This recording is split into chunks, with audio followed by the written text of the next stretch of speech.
Recording is on. ನಮಸ್ಕಾರ ಮುನ್ಲಕ್ಷ್ಮಣ್ಣ, ಮುನ್ರಾಜು, ವಸಂತ್, ಶೇಖರ್. ದೇವ್ರು ನಿಮ್ಮೆಲ್ಲರನ್ನ ಆಶೀರ್ವದಿಸ್ಲಿ. 7:32 ಆಯ್ತು, 2 ನಿಮಿಷ. ನಾವು ಪ್ರಾರ್ಥನೆಯೊಂದಿಗೆ ಪ್ರಾರಂಭ ಮಾಡ್ಕೊಳ್ಳೋಣ. ದೇವರು ನಮ್ಮೆಲ್ಲರನ್ನ ಆಶೀರ್ವದಿಸ್ಲಿ. ಆ ಆರಂಭದ ಪ್ರಾರ್ಥನೆಯನ್ನ ವಸಂತ್ ಮಾಡ್ಲಿಕ್ಕೆ ಸಾಧ್ಯನಾ? ಮುನ್ರಾಜು ಗಾಡಿ ಓಡಿಸ್ತಾ ಇರ್ಬೇಕು, ಶೇಖರು ಗಾಡಿ ಓಡಿಸ್ತಾ ಇರ್ಬೇಕು. ಮಾಡ್ತೀನಣ್ಣ. ಮಂಗಳವಾರದ ಪ್ರಾರ್ಥನಾ ಮನಪಿಡಿಯ ಪ್ರಾರ್ಥನೆನೂ ಮಾಡ್ರಿ. ಎಲ್ರೂ ಸಿದ್ಧತೆಗೋಸ್ಕರ ಎಲ್ರೂ ಸರಿಯಾಗಿ ಸೇರ್ಕೊಳ್ಳೋಂಗೆ, ಹಾಗೂ ಮಂಗಳವಾರದ ಪ್ರಾರ್ಥನಾ ಮನಪಿಡಿಯ ಪ್ರಾರ್ಥನೆಯನ್ನು ಸೇರಿಸ್ಕೊಳ್ರಿ. Thank you.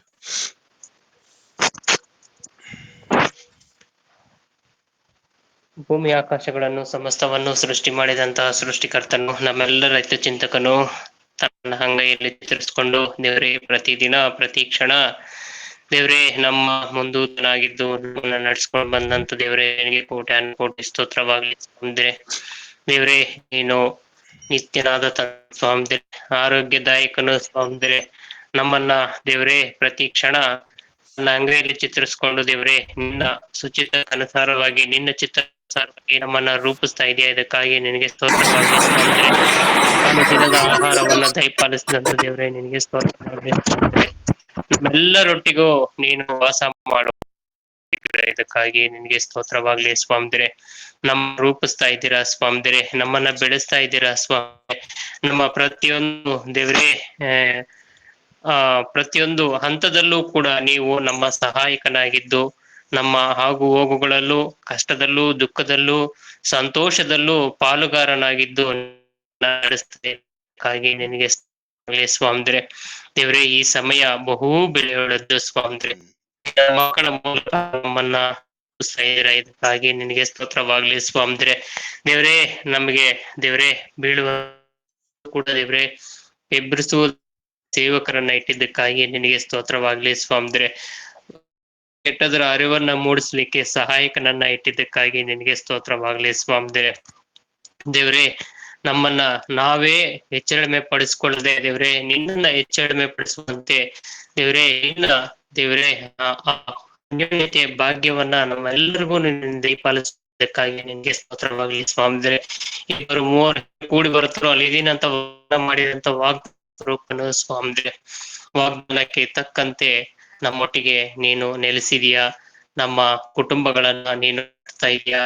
ನಮ್ಮ ಆತ್ಮಗಳನ್ನ ನೀನು ರೂಪಿಸ್ತಾ ಇದೀಯಾ. ದೇವರೇ ಸೇವೆ ಭಾರವನ್ನ ಹೊತ್ತಂತ ಮಕ್ಕಳ ಮೇಲೆ ನಿನ್ನ ಕೃಪೆಯ ಅನುಗ್ರಹ ದಯಪಾಲಿಸ್ಕೊಡ್ತಾ ಇದೀಯಾ. ಹೋಗುವಂತ ಪ್ರಯಾಣಗಳಲ್ಲಿ ಗ್ರಹಿಸ್ಕೊಟ್ಟಿದ್ಯಾ. ಇದಕ್ಕಾಗಿ ನಿನಗೆ ಸ್ತೋತ್ರವಾಗಲಿ ಸ್ವಾಮಿದ್ರೆ. ಇವೆಲ್ಲವೂ ನೀನು ಮಾಡಿದಂತ ವ್ಯವಸ್ಥೆ ಸ್ವಾಮಿದ್ರೆ. ನಾವು ಮಾಡುವಂತಹದ್ದು ಅದು ನಿಲ್ಲುವುದಿಲ್ಲ ಸ್ವಾಮಿದ್ರೆ. ನೀನು ಕಟ್ಟುವಂತದ್ದು ಅದು ನಿತ್ಯತ್ವಕ್ಕೆ ಉಳಿಯುವಂತದ್ದು ಸ್ವಾಮಿದ್ರೆ. ನಾವು ಕಟ್ಟುವಂತದ್ದು ದೇವ್ರೆ ಅದು ತಾತ್ಕಾಲಿಕ ಸ್ವಾಮಿದ್ರೆ. ಆದ್ರೆ ನೀನು ಕಟ್ಟುವಂತದ್ದು ಉಳಿಯುವಂತದ್ದು. ಆ ನಿತ್ಯತ್ವ ನಮ್ಮನ್ನ ನೀನು ರೂಪಿಸ್ಲಿಕ್ಕೆ ಲೋಕಕ್ಕೆ ಬಂದು ದೇವ್ರೆ ನಿನ್ನ ಪ್ರಾಣವನ್ನೇ ತ್ಯಾಗ ಮಾಡಿದಂತ ದೇವ್ರೆ ನಿನಗೆ ಸ್ತೋತ್ರವಾಗ್ಲಿ ಸ್ವಾಮಿದ್ರೆ. ಆ ಪರಿಶುದ್ಧ ರಕ್ತದಲ್ಲಿ ನಮ್ಮನ್ನ ಈಗಲೂ ತುಳಿತಾ ಇದೆಯಾ. ಇದಕ್ಕಾಗಿ ನಿನಗೆ ಸ್ತೋತ್ರವಾಗ್ಲಿ ಸ್ವಾಮಿದ್ರೆ. ದೇವ್ರೆ ನಮ್ಮನ್ನ ಆ ರಕ್ಷಣೆ ಭಾಗ್ಯವನ್ನ ಕೊಟ್ಟು ಇದಕ್ಕಾಗಿ ನಿನಗೆ ಸ್ತೋತ್ರವಾಗ್ಲಿ ಸ್ವಾಮಿ. ಸೇವಕರನ್ನ ಇಟ್ಟಿದ್ದಕ್ಕಾಗಿ ಸ್ತೋತ್ರವಾಗ್ಲಿ ಸ್ವಾಮಿದ್ರೆ. ವಾಕ್ಯದ ಮನ್ನವನ್ನ ನೀನು ಉಣಬಡಿಸ್ತಾ ಇರೋದಕ್ಕಾಗಿ ಸ್ತೋತ್ರವಾಗ್ಲಿ ಸ್ವಾಮಿದ್ರೆ. ಅಂದ್ರು ಈ ದೇವ್ರೆ ಪರಲೋಕದ ಮನ್ನವನ್ನ ಕೊಟ್ಟೆ. ಈಗ ನೀನು ಆತ್ಮಿಕ ಮನ್ನ, ವಾಕ್ಯದ ಮನ್ನ ದಯಪಾಲಿಸ್ಕೊಡ್ತಾಗಿ ನಿನಗೆ ಸ್ತೋತ್ರ. ನಿನ್ನ ಸೇವಕರನ್ನ ಇಟ್ಟಿದ್ದಕ್ಕಾಗಿ ನಿನಗೆ ಸ್ತೋತ್ರ. ನಮ್ಮನ್ನ ರೂಪಿಸ್ಲಿಕ್ಕೆ ನಿನ್ನ ವಾಕ್ಯದ ಮನ್ನವನ್ನ ಉಣಬಡಿಸ್ಲಿಕ್ಕೆ ನಿನ್ನ ಆಶೀರ್ವಾದದಿಂದ ತುಂಬಿಸಿ ನಿನ್ನ ಮಕ್ಕಳನ್ನ ನಿನ್ನ ಸೇವಕರನ್ನ ಇಟ್ಟಿದ್ದಕ್ಕಾಗಿ ನಿನಗೆ ಸ್ತೋತ್ರವಾಗಲಿ ಸ್ವಾಮಿದ್ರೆ. ಎಷ್ಟೋ ಭಾಗ್ಯ ಎಲ್ಲ ಸ್ವಾಮಿದ್ರೆ. ಅಲ್ಪನು ಅಯೋಗ್ಯನು ಕೆಲಸಕ್ಕೆ ಬಾರದವ್ರಿಗೆ ನಮ್ಗೆ ಇಟ್ಟಿದ್ದಕ್ಕಾಗಿ ನಿನಗೆ ಸ್ತೋತ್ರವಾಗ್ಲಿ ಸ್ವಾಮಿದ್ರೆ. ಇವೆಲ್ಲವೂ ನೀನು ಮಾಡಿದಂತ ವ್ಯವಸ್ಥೆನೆ ಸ್ವಾಮಿದ್ರೆ. ನಾವೇನೂ ಮಾಡ್ಲಿಕ್ಕೆ ಅಸಾಧ್ಯ ಸ್ವಾಮಿದ್ರೆ. ಆದ್ರೆ ನೀನು ಮಾಡುವಂತದ್ದು ಅದು ನಮ್ಮ ಜೀವನಗಳನ್ನ ಕಟ್ಟತ್ತೆ, ನಮ್ಮ ಜೀವನಗಳನ್ನ ರೂಪಿಸತ್ತೆ, ನಮ್ಮ ಜೀವನಗಳನ್ನ ಆ ಒಂದು ಒಳ್ಳೆ ಮಾರ್ಗಕ್ಕೆ ನಡೆಸುತ್ತೆ ಸ್ವಾಮಿದ್ರೆ. ಆ ಮಾರ್ಗಕ್ಕೆ ನೀನು ನಡೆಸಲಿಕ್ಕೆ ನೀನ್ ಸಿದ್ಧ. ನಮ್ಮ ಆತ್ಮಗಳು ಕೂಡ ಅದರಲ್ಲಿ ಸಿದ್ಧರಾಗುವಂತೆ ನೀನು ಕೃಪೆ ಮಾಡಿ ನಡ್ಸ್ಕೊಡ್ಬೇಕಾಗಿ ನೀನೆಲ್ಲ ಅಂಗಲಾಚಿ ಬಿಡ್ತೀನಿ ಸ್ವಾಮಿದರೆ. ಈ ಸಮಯವನ್ನ ನೀನ್ ಕ್ರಿಸ್ತುಕೊಪ್ತೀನಿ ಸ್ವಾಮಿದರೆ. ನೀವೇ ಮುಂದೂತನಾಗಿದ್ದು ನಡ್ಸ್ಕೊಡ್ಬೇಕಾಗಿ ಯೇಸುವೆ ನಿನ್ ಜೀವಳ ನಮ್ದಲ್ಲಿ ಪ್ರಾರ್ಥನೆಯನ್ನು ಹೊಂದಿ ಬೇಡಿನ ತಂದೆ. ಆಮೇನ್. ಆಮೇನ್. ದೇವ್ರು ನಿಮ್ಮನ್ನ ಆಶೀರ್ವದಿಸ್ಲಿ. ನಮಸ್ಕಾರ ಮುನ್ಲಕ್ಷ್ಮಣ್ಣ, ಚೆನ್ನಾಗಿದ್ದೀರಾ? ನಮಸ್ತೆ ಅಣ್ಣ. ಹಾ, ನಮಸ್ತೆ. Coffee tea ಕುಡಿದ್ರಾ? ಪತ್ನಿನೂ ಇದ್ದಾರೆ ಅಣ್ಣ. ನಮ್ಮ ಪತ್ನಿನೂ ಇದ್ದಾರೆ. ನಮಸ್ಕಾರ ಅಂಜನಕ್ಕ. ನಮಸ್ಕಾರ ಅಮ್ಮ. ನಮಸ್ತೆ. ಕಾಫಿ ಟೀ ಕುಡಿದ್ರಾ ಮುನ್ಲಕ್ಷ್ಮಣ್ಣ ಏನಾದ್ರು? ಇಲ್ಲ ಅಣ್ಣ, ಇಲ್ಲ ಕೊಟ್ಟಿಲ್ಲ, ಬಿಸಿನೀರು ಕೊಟ್ಟಿಲ್ಲ, ಬಿಸಿನೀರು. ನೀರು. ಅಂಕಲ್ ನಮಸ್ತೆ ಅಣ್ಣ. ರವಿಯಣ್ಣ ನಮಸ್ತೆ. ನಮಸ್ಕಾರ. ನಮಸ್ಕಾರ ಶಂಕರಣ್ಣ. ನಮಸ್ಕಾರ. ನಮಸ್ತೆ ನಮಸ್ತೆ ಅಣ್ಣ. ನಮಸ್ತೆ ಶಂಕರಣ್ಣ. ಎಲ್ರಿಗೂ ನಮಸ್ತೆ. ಎಲ್ರಿಗೂ ನಮಸ್ತೆ. ನಮಸ್ತೆ ಪ್ರಭಾಕರಣ್ಣ, ಯಶಸ್ವಿನಿ ಅಮ್ಮ. ದೇವ್ರು ನಿಮ್ಮನ್ನ ಆಶೀರ್ವದಿಸ್ಲಿ. ಮಂಜು ನಮಸ್ತೆ. ಎಲ್ರಿಗೂ ವಿಶ್ ಮಾಡಿದೀನಿ. ದೇವ್ರು ನಿಮ್ಮನ್ನ ಆಶೀರ್ವದಿಸ್ಲಿ. ನಮಸ್ತೆ. ದೇವ್ರು ನಿಮ್ಮನ್ನ ಬಲಪಡಿಸ್ಲಿ. ಇವತ್ತಿನ ಧ್ಯಾನ ಭಾಗವನ್ನ ನಾವು ಒಂದು ನಿಮಿಷ. ಓಕೆ, ರೆಡ್ ಅಣ್ಣದ ವಿಡಿಯೋ ಆಫ್ ಆಯ್ತು. Okay, very good. ಇವತ್ತು ನನ್ನ ಮನಸ್ಸಿನಲ್ಲಿ ಇರ್ತಕ್ಕಂಥದ್ದು ಭಾಗ, ಯಾರಾದ್ರೂ ಒಬ್ರು ನಮ್ಮ ಸಂಗೀತಮ್ಮಗೂ ಮುತ್ತುರಾಜ್ಗೆ ಸ್ವಲ್ಪ ಜಾಯಿನ್ ಆಗಕ್ ಹೇಳಿದ್ರೆ ಒಳ್ಳೇದನ್ಸತ್ತೆ. ಯಾರಾದ್ರೂ ನೆಲಮಂಗಲ ಸಭೆಯವರು ಸಂಗೀತಮ್ಮ ಹಾಗೂ ಮುತ್ತುರಾಜ್ ಸುಮ್ನೆ ಕೇಳಿಸ್ಕೊಂಡ್ರೆ ಸಾಕು. ಹೇಳ್ತೀರಣ್ಣ. ಥ್ಯಾಂಕ್ಸ್. ನಮಸ್ಕಾರ ಹರೀಶ್, ಹೇಗಿದ್ದೀರಪ್ಪ? ಚೆನ್ನಾಗಿದ್ದೀರಾ? ದೇವ್ರು ನಿಮ್ಮನ್ನ ಆಶೀರ್ವದಿಸ್ಲಿ. ಇವತ್ತು ನನ್ನ ಭಾಗ ಅದೇ 4ನೇ ಅಧ್ಯಾಯ, ಯೋಹಾನ್ ಬರೆದ ಸುವಾರ್ತೆ. ಯೋಹಾನ್ ಬರೆದ ಸುವಾರ್ತೆ 4ನೇ ಅಧ್ಯಾಯವನ್ನ ಇನ್ನೊಂದು ಸ್ವಲ್ಪ ನಾವು ಗಮನಿಸಿ ನೋಡೋಣ. ಸಮಾರ್ಯ ಸ್ತ್ರೀ, ಆಕೆ ಯೇಸು ಕ್ರಿಸ್ತನೊಟ್ಟಿಗೆ ಮಾಡಿಕೊಂಡಂತ ಒಂದು ಸಂಭಾಷಣೆ. ಆ ಸಂಭಾಷಣೆಯ ನಿಮಿತ್ತ ಆಕೆ ಆತ್ಮ ಸ್ವರೂಪನಾಗಿರ್ತಕ್ಕಂಥ ಆ ಮೆಸ್ಸಿಯನ ಅರುಹು ಉಂಟಾದಂಥದ್ದು, ಆ ಮೆಸ್ಸಿಯನನ್ನ ಆಕೆ ಸ್ವೀಕರಿಸಿದಂಥದ್ದು. ಸ್ವೀಕರಿಸಿದ ಮೇಲೆ ಆಕೆಯ ಜೀವಿತದಲ್ಲಿ ಮೊದಲನೆಯದು ಕಂಡು ಬಂದಂಥದ್ದು ಸಾಕ್ಷಿ ಜೀವಿತ. ಸಾಕ್ಷಿ ಜೀವಿತ. ಹಾಗೂ ಅದಾದ ಮೇಲೆ ಅನೇಕರು ಯೇಸು ಕ್ರಿಸ್ತನ ವಾಕ್ಯವನ್ನ ಕೇಳಿ ನಂಬಿ, ಅನೇಕರು ಈತನೇ ನಿಜವಾಗ್ಲೂ ಲೋಕರಕ್ಷಕನು ಹೌದು ಅನ್ನುವಂತ ತಿಳುವಳಿಕೆಯ ಅರುಹುವಿನೊಂದಿಗೆ ಇರ್ತಕ್ಕಂಥದ್ದನ್ನ ಇವತ್ತು ನಾವು ಸ್ವಲ್ಪ ಮಟ್ಟಿಗೆ ಗಮನಿಸೋಣ. ಇವತ್ತು ನನ್ನ ಇವತ್ತಿನ ಸಂಜೆಯ ಸತ್ಯವೇದ ಅಧ್ಯಯನದ ಭಾಗದಲ್ಲಿ ಇರ್ತಕ್ಕಂಥದ್ದು 27, 28, 29ನೇ ವಚನ 4ನೇ ಅಧ್ಯಾಯ, ಹಾಗೂ ಅದೇ 4ನೇ ಅಧ್ಯಾಯ 39, 40, 41, 42ನೇ ವಚನ 42ನೇ ವಚನ. ಯಾರಾದ್ರೂ ಒಬ್ರು ನಮ್ಮ ಆನಂದ್ ಮಂಜುನಾಥ್ ನಗರ್ ಆನಂದಣ್ಣ ಬೆಳಿಗ್ಗೆ ಫೋನ್ ಮಾಡಿದ್ರು. ಹಾಗೆ ಅವ್ರು ಸೇರ್ಕೊಳ್ತೀನಿ ಅಂತ ಲಿಂಕ್ ಕೇಳಿದ್ರು. ದಯಮಾಡಿ ನೀವು ಮಂಜು ನೀವಾಗ್ಲಿ, ಶೇಖರ್ ನೀವಾಗ್ಲಿ, ಇಬ್ರಲ್ಲೊಬ್ರು ಆನಂದಣ್ಣಗೆ ಫೋನ್ ಮಾಡಿ ಕಳ್ಸಿದೀನಿ. ಫೋನ್ ಮಾಡ್ಬಿಟ್ಟು ಏನಾದ್ರು ಇಕ್ಕಟ್ಟಿದ್ಯಾ ಅಂತ ಕೇಳಿ ನೋಡಿ, ಗೈಡ್ ಮಾಡಿ. Thank you. ಸೊ ಹಾಗಾಗಿ ಇಲ್ಲಿ ನೋಡುವಾಗ, ಆಕೆಯ ಜೀವಿತವನ್ನು ನೋಡುವಾಗ 27ನೇ ವಚನದಲ್ಲಿ ಆತನ ಶಿಷ್ಯರು ಬಂದು ಆತನು ಒಬ್ಬ ಹೆಂಗಸಿನ ಸಂಗಡ ಮಾತಾಡುತ್ತಿರುವುದನ್ನ ಕಂಡು ಆಶ್ಚರ್ಯಪಟ್ರು. ಆದ್ರೂ ನಿನಗೆ ಏನ್ ಬೇಕು, ಆಕೆಯ ಸಂಗಡ ಯಾಕೆ ಮಾತಾಡುತ್ತಿ ಎಂದು ಒಬ್ಬರೂ ಕೇಳಲಿಲ್ಲ. ಆಗ ಆ ಹೆಂಗಸು ತನ್ನ ಕೊಡವನ್ನು ಅಲ್ಲೇ ಬಿಟ್ಟು ಊರೊಳಕ್ಕೆ ಹೋಗಿ ಜನರಿಗೆ, ಅಲ್ಲಿ ಒಬ್ಬನಿದ್ದಾನೆ, ನಾನು ಇದುವರೆಗೂ ಮಾಡಿದ್ದನ್ನೆಲ್ಲ ನನಗೆ ಹೇಳಿದನು. ಬಂದು ಅವನನ್ನ ನೋಡ್ರಿ, ಬರತಕ್ಕ ಕ್ರಿಸ್ತನು ಅವನೇ ಏನೋ ಎಂದು ಹೇಳಲು ಆತನ ಬಳಿಗೆ ಬರುವುದಕ್ಕೆ ಊರೊಳಗಿಂದ ಹೊರಟ್ರು. ಅದಾದ್ಮೇಲೆ ನೋಡುವಾಗ 39ನೇ ವಚನದಲ್ಲಿ, ನಾನು ಮಾಡಿದ್ದನ್ನೆಲ್ಲ ಆತನು ನನಗೆ ಹೇಳಿದನೆಂಬುದಾಗಿ ಸಾಕ್ಷಿ ಕೊಡುತ್ತಿರುವ ಆ ಹೆಂಗಸಿನ ಮಾತಿನ ಮೇಲೆ ಆ ಊರಿನ ಸಮಾರ್ಯರಲ್ಲಿ ಅನೇಕರು ಆತನನ್ನ ನಂಬುವವರಾದರು. ಆದ್ದರಿಂದ ಸಮಾರ್ಯರು ಆತನ ಬಳಿಗೆ ಬಂದು, ನೀನು ನಮ್ಮಲ್ಲಿ ಇರಬೇಕೆಂದು ಆತನನ್ನು ಬೇಡಿಕೊಳ್ಳಲು ಆತನು 2 ದಿವಸ ಅವರಲ್ಲೇ ಇದ್ದನು. ಹೆಚ್ಚು ಜನರು ಆತನ ವಾಕ್ಯವನ್ನು ಕೇಳಿ ನಂಬಿ ಆ ಹೆಂಗಸಿಗೆ, ನಾವು ಆತನನ್ನ ನಂಬಿರುವುದು ಇನ್ನು ನಿನ್ನ ಮಾತಿನ ಮೇಲಲ್ಲ, ನಾವು ಕಿವಿಯಾರೆ ಕೇಳಿ ಈತನು ಲೋಕರಕ್ಷಕನೇ ಹೌದೆಂದು ತಿಳುಕೊಂಡಿದ್ದೇವೆ ಎಂದು ಹೇಳಿದರು. ಪ್ರಾಮುಖ್ಯವಾದಂತ ಪದಗಳು: ಕ್ರಿಸ್ತನು, ಕ್ರಿಸ್ತನು ಹಾಗೂ ವಾಕ್ಯ, ಕೇಳಿ, ನಂಬಿ, ಲೋಕರಕ್ಷಕನು, ತಿಳುಕೊಂಡಿದ್ದೇವೆ. ಇಷ್ಟು ಪ್ರಾಮುಖ್ಯವಾದಂತ ಪದಗಳಿಂದ ಇವತ್ತು ಕೆಲವೊಂದು ಸತ್ಯಾರ್ಥಗಳನ್ನ ನಿಮ್ಮ ಮುಂದೆ ಹಂಚಲು ಬಿಚ್ಚಿಡಲು ಇಷ್ಟಪಡ್ತೇನೆ. ಸಮಾರ್ಯ ಸ್ತ್ರೀಗೆ ಯಾವಾಗ ಯೇಸು ಕ್ರಿಸ್ತನು ನಿಜವಾಗಲೂ ಬರಬೇಕಾದಂತ ಮೆಸ್ಸಿಯನು ಎಂಬುದಾಗಿ ಖಚಿತವಾಯಿತು, ತಕ್ಷಣವೇ ಆಕೆ ಯೇಸು ಕ್ರಿಸ್ತನನ್ನ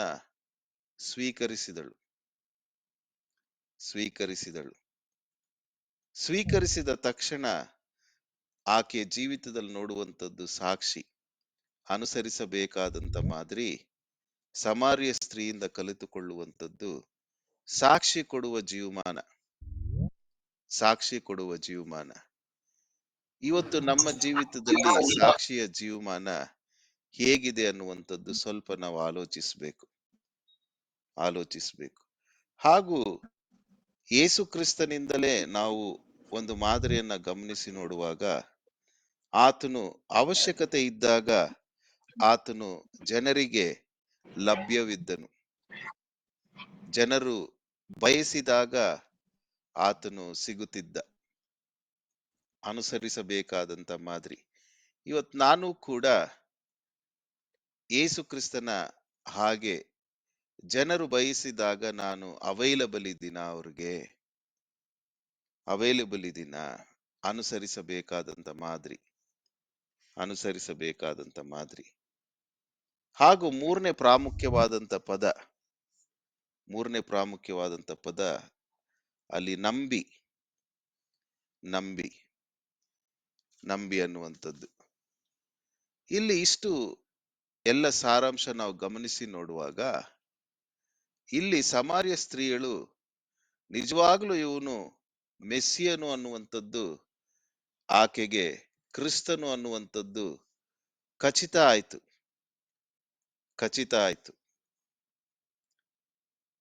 ಆಯ್ತು. ಅವರು ನಮ್ಮ ಹಾಗೆ ಪ್ರಕಟಣೆ 3:20, ಹೀಗೆ ರೋಮ 10ನೇ ಅಧ್ಯಾಯ, ರೋಮ 3:23 ಇವುಗಳ ಆಧಾರದಿಂದ ರಕ್ಷಣೆ ಆ ರೀತಿ ಹೊಂದುವಂಥದ್ದಿರಲಿಲ್ಲ. ಅವರು ರಕ್ಷಣೆ ಅನ್ನುವಾಗ ಆ ಕ್ರಿಸ್ತನನ್ನ, ದೇವಕುಮಾರನನ್ನ, ಮನುಷ್ಯ ಕುಮಾರನನ್ನ ಸ್ವೀಕರಿಸುವಂಥದ್ದು, ಅಂಗೀಕರಿಸುವಂಥದ್ದು, ಅದೇ ಅವರಿಗೆ ರಕ್ಷಣೆ ಆಗಿತ್ತು. ಸಾಮಾನ್ಯ ಯಹೂದಿಗಳು ಅದನ್ನು ಒಪ್ಪಿಕೊಳ್ಳುವುದಿಲ್ಲ. ಆದ್ರೆ ಈ ಸಮಾರ್ಯ ಸ್ತ್ರೀ ಚೆನ್ನಾಗಿ ಅರಿವು ಉಂಟಾಗಿ ಗೊತ್ತಾಯ್ತು, ಈತನೇ ಆ ಕ್ರಿಸ್ತನು, ಈತನೇ ಆ ಮೆಸ್ಸಿಯನ್. ಹಾಗೆ ನಾವು ಮುಂದಕ್ಕೆ ಇಲ್ಲಿ ನೋಡುವಾಗ, ಇಲ್ಲಿ 42ನೇ ವಚನದಲ್ಲಿ ಆತನ ವಾಕ್ಯವನ್ನ ಕೇಳಿ ನಂಬಿ ಆ ಹೆಂಗಸಿಗೆ, ನಾವು ಆತನನ್ನು ನಂಬಿರುವುದು ಇನ್ನು ನಿನ್ನ ಮಾತಿನ ಮೇಲಲ್ಲ. ನಮಸ್ತೆ ಆನಂದಣ್ಣ, thank you for joining. God bless you. Thank you. God bless you. ನಂಬಿ. ಹಾಗಾದ್ರೆ ಇಲ್ಲಿ ಯೇಸು ಕ್ರಿಸ್ತನು ಜೀವನವನ್ನ ಗಮನಿಸುವಾಗ ಆತನ ಜೀವಿತದಲ್ಲಿದ್ದಂಥದ್ದು, ನಂಬರ್ 1, ಜನರು ಬಯಸಿದಾಗ ಹಿ ವಾಸ್ ಅವೈಲಬಲ್. ನಂಬರ್ 2, ಆತನು ವಾಕ್ಯವನ್ನ ಹೇಳುತ್ತಿದ್ದನು, ಆತನು ವಾಕ್ಯವನ್ನ ಸಾರುತ್ತಿದ್ದನು, ಆತನು ಸಾರಿದಂತ ವಾಕ್ಯವನ್ನ ಕೇಳಿಸಿಕೊಂಡಂತವರು ನಂಬುತ್ತಿದ್ದರು. ಇಷ್ಟು ಅನುಸರಿಸಬೇಕಾದಂತ ಮಾದರಿಯನ್ನ ನಾನು ಗುರುತಿಸಿದ್ದೇನೆ. ಅಲ್ಲಿ ಅಂದು ಯೇಸು ಕ್ರಿಸ್ತನು ಆ ಅನೇಕ ಸಮಾರ್ಯರಿಗೆ ಸಮಾರ್ಯದ ಜನರಿಗೆ ವಾಕ್ಯವನ್ನ ಹೇಳುವಾಗ ಅವರು ನಂಬಿದರು. ಹಾಗೆಯೇ ನಾವು ಕೂಡ ನಮ್ಮ ಶಿಷ್ಯತ್ವದ ಜೀವಿತದಲ್ಲಿ ವಾಕ್ಯವನ್ನ ಸಾರುವಾಗ, ಅನೇಕರನ್ನ ಕ್ರಿಸ್ತನ ಕಡೆಗೆ ನಡೆಸುವಾಗ, ಅನೇಕರು ಯೇಸು ಕ್ರಿಸ್ತನಲ್ಲಿ ನಂಬಿಕೆ ಇಡುವುದಕ್ಕೆ ನಾವು ಪ್ರಯತ್ನಿಸುವಾಗ ವಿವಿಧ ಹೋರಾಟಗಳು, ಸಮಸ್ಯೆಗಳು ನಮಗೆ ಎದುರಾಗ್ತದೆ. ಯಾಕೆಂದರೆ ಕಾರಣ ಪ್ರತಿಯೊಬ್ಬೊಬ್ಬರ ನಂಬಿಕೆಯು ಬೇರೆ ಬೇರೆ ರೀತಿಯಾಗಿರುವುದರಿಂದ ಅವರಿಗೆ ಸುವಾರ್ತೆ ನಂಬುವುದು ಕಷ್ಟಕರವಾಗಿರ್ತದೆ. ನೈಜ ಪರಿಸ್ಥಿತಿ, ಮನುಷ್ಯರು ಅದನ್ನ ವ್ಯಕ್ತಪಡಿಸುವಂಥದ್ದು ಅದು ಸಹಜವಾಗಿ ನೈಜ ಪರಿಸ್ಥಿತಿ. ಯಾಕಂದ್ರೆ ಪ್ರತಿಯೊಬ್ಬೊಬ್ರು ಕೂಡ ತಮ್ಮದೇ ಆದಂತ ನಂಬಿಕೆಯ ಹಿನ್ನೆಲೆಯಿಂದ ಬಂದಿರ್ತಾರೆ. ಯಹೂದಿಗಳ ನಂಬಿಕೆಯೇ ಬೇರೆ, ಕ್ರೈಸ್ತರ ನಂಬಿಕೆನೇ ಬೇರೆ, ನಾಸ್ತಿಕರ ನಂಬಿಕೆನೇ ಬೇರೆ, ಸಮಾಜವಾದಿಗಳ ನಂಬಿಕೆನೇ ಬೇರೆ, ಜೈನರ ನಂಬಿಕೆನೇ ಬೇರೆ, ಬೌದ್ಧರ ನಂಬಿಕೆನೇ ಬೇರೆ, ಸಿಖ್ಖರ ನಂಬಿಕೆನೇ ಬೇರೆ, ಹಿಂದೂಗಳ ನಂಬಿಕೆನೇ ಬೇರೆ, ಮುಸಲ್ಮಾನರ ನಂಬಿಕೆನೇ ಬೇರೆ. ಹೀಗೆ ವಿವಿಧ ಪಂಗಡಗಳ ಜನಗಳ ನಂಬಿಕೆಯ ಅಸ್ತಿತ್ವವು ಬೇರೆ ಆಗಿರುವುದರಿಂದ ನಾವು ವಾಕ್ಯವನ್ನ ಹೇಳುವಾಗ ಅವ್ರು ನಂಬಲಿಕ್ಕೆ ಕಷ್ಟಪಡ್ತಾರೆ.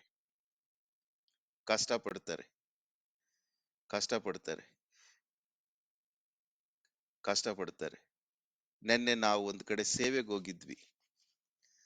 ಸೇವೆಗೆ ಹೋದಾಗ ಅಲ್ಲಿ ಒಂದು ಬಹಳ ಒಳ್ಳೆ ಪ್ರಶ್ನೆ ಬಂತ್ರಿ. ನಮಗೆ ಒಳ್ಳೆ ಪ್ರಶ್ನೆ ಬಂತು. ಆ ಪ್ರಶ್ನೆ ಏನಂದ್ರೆ, ನನಗೆ ಬಹಳ ಸಂತೋಷ ಆಯ್ತು ಆ ಪ್ರಶ್ನೆ ಕೇಳಿ. ಪ್ರಶ್ನೆ ಏನಂದ್ರೆ, ನಾವೊಂದು 20, 25, 30, 35, 40 ವರ್ಷ ನಮ್ಮ ಪೂರ್ವಿಕರ ನಂಬಿಕೆಯಲ್ಲಿ ನಾವು ಬಂದಿದ್ದೀವಿ. ನಾವದನ್ನ ಅನುಸರಿಸ್ಕೊಂಡು ಬಂದಿದ್ದೀವಿ. ಈಗ ದಿಢೀರಂತ ಯೇಸು ಕ್ರಿಸ್ತನನ್ನ, ಈ ನಂಬಿಕೆಯನ್ನ, ಈ ಸತ್ಯವನ್ನ ನಾವು ಸ್ವೀಕರಿಸಬೇಕಾದ್ರೆ ಇದ್ರಲ್ಲಿ ಏನಂತ ವಿಶೇಷತೆ, ಇದ್ರಲ್ಲಿ ಏನಂತದ್ದು ಸ್ಪೆಷಾಲಿಟಿ ಅನ್ನುವಂಥದ್ದು ಪ್ರಸ್ತಾಪ ಮಾಡುವಾಗ ನನಗೆ ಬಹಳ ಸಂತೋಷ ಆಯ್ತು. ಬಹಳ ಬ್ಯೂಟಿಫುಲ್ ಕ್ವಶನ್. ನನಗೆ ಎಷ್ಟೋ ಬೆಳಕು ಬಂತು ಆ ಪ್ರಶ್ನೆಯಿಂದ. ಸೇವೆಗೆ ಹೋದಾಗ ಬಂದಾಗ ಆ ಪ್ರಶ್ನೆ ಎಷ್ಟೋ ಬೆಳಕು ಬಂತು. I really appreciated that person. ಏನಂತ ಸ್ಪೆಷಲ್ ಆದುದರಿಂದ ಈ ಹಿನ್ನೆಲೆಯಲ್ಲಿ 42ನೇ ವಚನ ಪ್ರಾಮುಖ್ಯವಾದಂತ ಪದ ನಂಬಿ. ಅಂದ್ರೆ ಅಲ್ಲಿ ನಂಬಿಕೆ ಬರುವ ಹಾಗೆ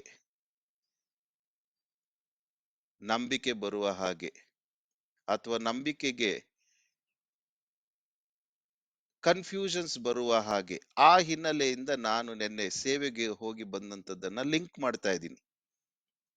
ಅಲ್ಲಿ ಅವ್ರು ನಂಬಿಟ್ರು.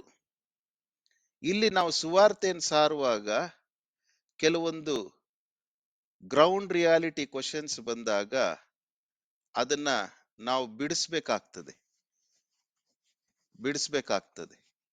ಹಾಗಾಗಿ ನಾವು ಸುವಾರ್ತೆ ಮತ್ತು ರಕ್ಷಣೆಯ ಬಗ್ಗೆ ಹೇಳುವಾಗ ಕೇಳಿಸಿಕೊಳ್ಳುವವರ ಹೃದಯ ಮತ್ತು ಮನಸ್ಸಿನಲ್ಲಿ ಹುಟ್ಟುವ ಗೊಂದಲಗಳು, ಸಮಸ್ಯೆಗಳು, ಕಳವಳಗಳು, ಹೋರಾಟಗಳು ಸಾಮಾನ್ಯವಾಗಿ ಬರುವಂಥದ್ದು ಸಹಜ.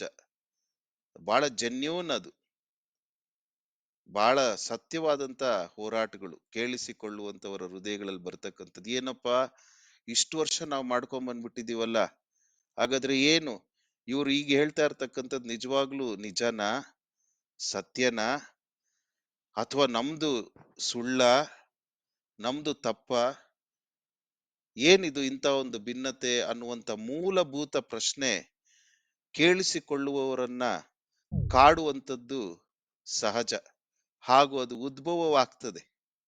ಅಥವಾ ನಾವು ಇಷ್ಟು ವರ್ಷಗಳಿಂದ ಅನುಸರಿಸ್ತಾ ಇರತಕ್ಕಂತ ಈ ನಂಬಿಕೆ ಸುಳ್ಳೇನು, ತಪ್ಪೇನು? ಹಾಗಾದ್ರೆ ಅರ್ಥ ಇಲ್ಲದೆ ಮಾಡ್ತಾ ಇದ್ವಾ ನಾವು? ಹಂಗಾದ್ರೆ ಇನ್ನೊಂದು ಮುಖದಲ್ಲಿ ನಿಮ್ಮಲ್ಲಿರುವಂತದ್ದು ಅದು ಅಷ್ಟು ವಿಶೇಷವೇ, ಅಷ್ಟೊಂದದು ವಿಭಿನ್ನವೇ, ಅಷ್ಟೊಂದದು ವಿಶಿಷ್ಟವಾಗಿದೆಯಾ? ಈ ಹಿನ್ನೆಲೆಯಲ್ಲಿ ನೋಡುವಾಗ ಇದು ಕಾರಣ. ನಿಜವಾಗ್ಲೂ ಆ ಪ್ರಶ್ನೆ ಬ್ಯೂಟಿಫುಲ್ ಪ್ರಶ್ನೆ. ಕಾರಣ ಅವ್ರು ಬೆಳೆದು ಬಂದಂತ ಪರಿಸರ. ಪ್ರತಿಯೊಂದೊಂದು ಮನುಷ್ಯನು ಕೂಡ ಸುವಾರ್ತೆಯನ್ನು ಕೇಳಿಸ್ಕೊಳ್ಳುವಾಗ ತಾನು ಚಿಕ್ಕಂದಿನಿಂದ ವಿಕಸಿತವಾದಂತ ಬೆಳಕಿನಲ್ಲಿ ಅಥವಾ ಹಿನ್ನೆಲೆಯಲ್ಲಿ ಪ್ರಭಾವ ಬೀರಿದ ಹೇಳಿಕೆಗಳಿಂದ ಕುಟುಂಬದಲ್ಲಿ, ಓ ಬೆಳಿಗ್ಗೆ ಎದ್ದಿದ ತಕ್ಷಣ ಹೀಗೆ ಹೀಗೆ ಹೀಗೆ, ಇಂತಿಂತ ದಿವಸ ಹೀಗೀಗೆ, ಇಂತಿಂತ ದಿವಸ ಹಬ್ಬಗಳು, ಇಂತಿಂತ ದಿವಸ ಆಚರಣೆಗಳು, ಇಂತಿಂತ ದಿವಸ ಪೂಜೆಗಳು, ಇಂತಿಂತ ದಿವಸಗಳು, ಪ್ರತಿಯೊಂದೊಂದು ಇಂಥ ಒಂದು ಎಲ್ಲಾ ಅವರ ಕುಟುಂಬದಲ್ಲಿ ಬರುವಂತ ಹೇಳಿಕೆಗಳಿಂದ ಅವರು ಕೇಳಿಸಿಕೊಳ್ಳುವಾಗ, ಮಾಡುತ್ತಾ ಇರುವಾಗ ನಾವು ಹೇಳುವಂತ ಸುವಾರ್ತೆ ಆ ಬೂದು ಗಾಜಿನಿಂದನೇ ನೋಡ್ತಾರೆ, ಆ ಲೆನ್ಸ್ ಇಂದನೇ ನೋಡ್ತಾರೆ, ಆ ಲೆನ್ಸ್ ನಿಂದಲೇ ಅವರು ಕೇಳಿಸ್ಕೊಳ್ಳಿಕ್ ಪ್ರಯತ್ನ ಪಡ್ತಾರೆ. ಹಾಗಾಗಿ ಗೊಂದಲ ಬರುವಂತದ್ದು, ಅವ್ರಿಗೆ ಹೋರಾಟ ಬರುವಂತದ್ದು ಸಹಜ ಸಹಜ. ಹಾಗೆ ನೋಡುವಾಗ ಇನ್ನೊಂದು ಮುಖದಲ್ಲಿ ಒಂದೊಂದು ಜನಾಂಗಗಳು ಕೂಡ, ಧರ್ಮದವರು ಕೂಡ ಅವರು ಮುಕ್ತಿ, ಕರ್ಮ, ಮೋಕ್ಷ, ಸ್ವರ್ಗ, ಪರಲೋಕ, ಪುನರ್ಜನ್ಮ, ಆತ್ಮ, ಪಾಪ, ಪುಣ್ಯ, ಪಾಪ ವಿಮೋಚನೆ, ಪ್ರಾಯಶ್ಚಿತ್ತ, ಪಾಪ ಪರಿಹಾರ ಇವುಗಳ ಬಗ್ಗೆ ತಾವು ಹುಟ್ಟಿದಂದಿನಿಂದ ಬೆಳೆದು ಬಂದಂತ ವಿಕಸಿತವಾದಂತ ಹಿನ್ನೆಲೆಯಲ್ಲಿ ತಮ್ಮದೇ ಆದಂತ ನಂಬಿಕೆ ತಿಳುವಳಿಕೆಯಲ್ಲಿ ತಮ್ಮನ್ನ ರೂಪಿಸ್ಕೊಂಡಿರ್ತಾರೆ. ನಾವು ಈ ರಕ್ಷಣೆ ಮತ್ತು ಸುವಾರ್ತೆಯನ್ನು ಹೇಳುವಾಗ ಅವ್ರ ಪಾಪ ಇಕ್ಕಟ್ಟಾಗ್ತದೆ. ಅಯ್ಯೋ ಏನಿದು, ಇದ್ರಲ್ಲಿ ಏನಂತ ವಿಶೇಷತೆ ಇದೆ ಅನ್ನುವಂಥದ್ದು ಎದುರಾದಾಗ ಅದಕ್ಕೆ ಕೆಲವೊಂದು ಬೆಳಕು, ಆ ಹಿನ್ನೆಲೆಯಲ್ಲಿ ಬೆಳಕು ಅಂತ ವಿಶೇಷತೆ, ನಾವು ಹೇಳುವಂಥದ್ದು ವಿಶೇಷತೆ ಏನು ಅನ್ನುವಾಗ ಕೇವಲ ಇಷ್ಟೇ. ಥ್ಯಾಂಕ್ಸ್ ಪೂರ್ಣಿಮಕ್ಕ, ವಿಡಿಯೋ ಆಫ್ ಮಾಡಿದ್ರಿ. ವಿಶೇಷತೆ ಇಷ್ಟೇ, ಹೇಳುವಂತ ಸುವಾರ್ತೆಯಲ್ಲಿ ನಾವು ಹೇಳುವಂಥದ್ದು ವಿಭಿನ್ನ, ವಿಶಿಷ್ಟ ಹಾಗೂ ವಿಶೇಷವಾದಂಥದ್ದು. ಏನ್ ಕಾರಣ ಇರ್ಬೋದು ಅಂದ್ರೆ, ಮನುಷ್ಯನು ಒಂದಲ್ಲ ಒಂದು ದಿವಸ ಸಾಯ್ತಾನೆ. 60 ವರ್ಷ, 70 ವರ್ಷ, ಬಲ ಹೆಚ್ಚಿದರೆ 80 ವರ್ಷ. ಅದಾದ್ಮೇಲೆ ಪ್ರತಿಯೊಬ್ಬೊಬ್ಬ ಮನುಷ್ಯನು ಆತನು ತನ್ನ ಜೀವಮಾನ ಕಾಲವನ್ನ ಮುಗಿಸ್ಬೇಕಾಗ್ತದೆ. ಮುಗಿಸಿದಾಗ ಅಂದ್ರೆ ಸತ್ತ ಮೇಲೆ, ಅಥವಾ ಈ ಲೋಕದ ಯಾತ್ರೆಯನ್ನ ಮುಗಿಸಿದ ಮೇಲೆ ನಮ್ಮೊಳಗಿರ್ತಕ್ಕಂಥ ಆತ್ಮ ಅದು ಶಾಶ್ವತವಾಗಿರ್ತಕ್ಕಂಥದ್ದು, ಅದು ನಿರಂತರವಾಗಿರ್ತಕ್ಕಂಥದ್ದು, ಅದು ಅಮರತ್ವದಲ್ಲಿ ಜೀವಿಸುವಂಥದ್ದು. ಸೃಷ್ಟಿಕರ್ತನೊಟ್ಟಿಗೆ, ನಮ್ಮನ್ನು ನಿಮ್ಮನ್ನು ಉಂಟು ಮಾಡಿದಂತ ಸೃಷ್ಟಿಕರ್ತನೊಟ್ಟಿಗೆ ಶಾಶ್ವತವಾಗಿ ಜೀವಿಸುವಂತ ಆತ್ಮ ನಮ್ಮನ್ನ ನಿಮ್ಮನ್ನ ಉಂಟು ಮಾಡಿದವನೊಟ್ಟಿಗೆ ಸದಾ ಕಾಲ ಜೀವಿಸುವುದು, ಹಾಗೂ ಅದು ಹೇಗೆ ಸಾಧ್ಯವೆನ್ನುವಂಥದ್ದನ್ನ ತಿಳಿಸುವಂಥದ್ದೇ ಅದೇ ವಿಶೇಷವಾಗಿದೆ. This is the speciality. ನಾವು ಸತ್ತ ಮೇಲೆ ನಮ್ಮ ಆತ್ಮ ಎಲ್ಲೋಗ್ತದೆ, ಇದಕ್ ನಾವು ಚಿಂತೆ ಮಾಡ್ತೇವೆ. ಇದೇ ಸುವಾರ್ತೆ ತಿಳಿಸುವಂಥದ್ದು, ಇದೇ ಆ ಸತ್ಯ ಯೇಸು ಕ್ರಿಸ್ತನಲ್ಲಿ ಇರ್ತಕ್ಕಂಥದ್ದು. ಹಾಗಾದ್ರೆ ಇವೆಲ್ಲ ಮಾಡ್ಕೊಂಡ್ಬರೋ ತಪ್ಪ? ಖಂಡಿತವಾಗ್ಲೂ ತಪ್ಪಲ್ಲ, ಖಂಡಿತವಾಗ್ಲೂ ತಪ್ಪಲ್ಲ. ಆದ್ರೆ ನಾವು ಯೋಚನೆ ಮಾಡ್ತಾ ಇರ್ತಕ್ಕಂಥದ್ದು, ತಿಳಿಸ್ತಾ ಇರ್ತಕ್ಕಂಥ ವಿಶೇಷ ಸತ್ಯ, ಮನುಷ್ಯನ ಒಳಗಿರ್ತಕ್ಕಂಥ ಆತ್ಮವನ್ನ ಕುರಿತು ಚಿಂತಿಸಿ, ನೋಡು ಮನುಜನೇ, ನೀನು ಸತ್ತ ಮೇಲೆ ನಿನ್ನ ಆತ್ಮ ಎಲ್ಲೋಗ್ತದೆ, ಅದ್ರ ಬಗ್ಗೆ ಸ್ವಲ್ಪ ಚಿಂತೆ ಮಾಡಬೇಕು. ಆ ಆತ್ಮ ದೇವರಿಂದ ನಾನು ಮತ್ತು ನೀವು ಪಡ್ಕೊಂಡಂಥದ್ದು. ದೇವರು ಅನ್ನುವಾಗ ಅನೇಕರು ಹೇಳ್ತಾರೆ ವ್ಯಾಕರಣಬದ್ಧವಾಗಿ, ಲೌಕಿಕವಾಗಿ, ದೇಹವಿಲ್ಲದ್ದು, ವರ್ಣವಿಲ್ಲದ್ದು, ರೂಪವಿಲ್ಲದ್ದು ಅಂತ. ಅದು ನನಗೆ ಯಾಕೋ ಅಷ್ಟೊಂದು ಸಮಂಜಸಕರವಾಗಿ ಕಾಣುವುದಿಲ್ಲ ಆ ನಿರೂಪಣೆ. ಯಾಕಂದ್ರೆ ದೇವರ ವ್ಯಕ್ತಿತ್ವವೇ ಬೇರೆ, ದೇವರ ವ್ಯಕ್ತಿತ್ವವೇ ಬೇರೆ. ಅದನ್ನ ಈ 3 ಅಕ್ಷರಗಳ ವರ್ಣನೆಯಿಂದ ಅದನ್ನ ನಿರೂಪಿಸ್ಲಿಕ್ಕೆ ಪ್ರಯತ್ನ ಮಾಡಿದಾಗ ಸ್ವಲ್ಪ ಅದು ಕಡಿಮೆಯಾಗಿ ಕಾಣ್ತದೆ ಅನ್ನುವಂಥದ್ದು ನನ್ನ ಅನಿಸಿಕೆ ನನ್ನ ಅನಿಸಿಕೆ ನನ್ನ ಅನಿಸಿಕೆ. ಸೃಷ್ಟಿಕರ್ತನಾದಂತ ದೇವರು, ಆತನಿಂದ ಈ ಆತ್ಮ ಬಂದದ್ದು ಆಗಿರುವುದರಿಂದ ಅದರ ಬಗ್ಗೆ ಚಿಂತಿಸಿ ನಾವು ಹೇಳುವಂಥದ್ದು ಇದು ಸುವಾರ್ತೆ. ಇದೇ ಈ ಸ್ಪೆಷಾಲಿಟಿ.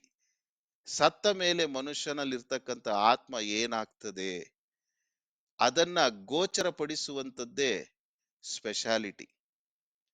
ಅದು ಆತ್ಮ ಸಂಬಂಧವಾದಂಥದ್ದು. ನಾವು ಹೇಳುವಂತ ಸುವಾರ್ತೆ ಮನುಷ್ಯನ ಒಳಗಿರ್ತಕ್ಕಂಥ ಆತ್ಮಕ್ಕೆ ಸಂಬಂಧಪಟ್ಟಂತದ್ದಾಗಿರುವುದರಿಂದ ಇಟ್ ಇಸ್ ಡಿಫರೆಂಟ್. ಶರೀರ ಭಾವಗಳಿಗೆ ಸಂಬಂಧಪಟ್ಟಂತದ್ದಲ್ಲ, ಕರ್ಮ ಮಾರ್ಗಗಳಿಗೆ ಸಂಬಂಧಪಟ್ಟಂತದ್ದಲ್ಲ.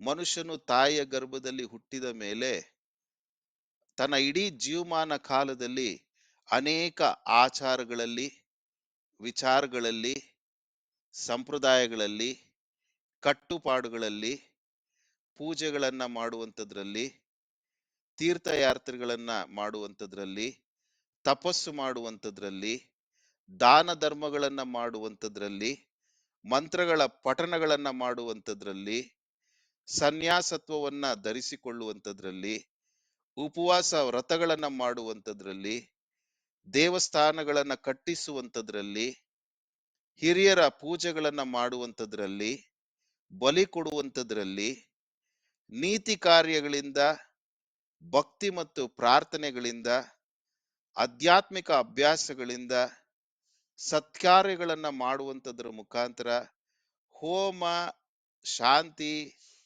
ಇವುಗಳನ್ನ ಮಾಡಿ ಆ ಕರ್ಮಗಳನ್ನ ಕಡಿಮೆ ಮಾಡಿಕೊಂಡು ಮುಂದೆ ಸಾಗುವಂಥದ್ರಿಂದ, ಕ್ರೈಸ್ತರಲ್ಲಿ ನೋಡುವಾಗ ತಪ್ಪದೆ ಚರ್ಚ್ಗೆ ಹೋಗುವುದರಿಂದ, ಕಾಣಿಕೆ ಕೊಡುವುದರಿಂದ,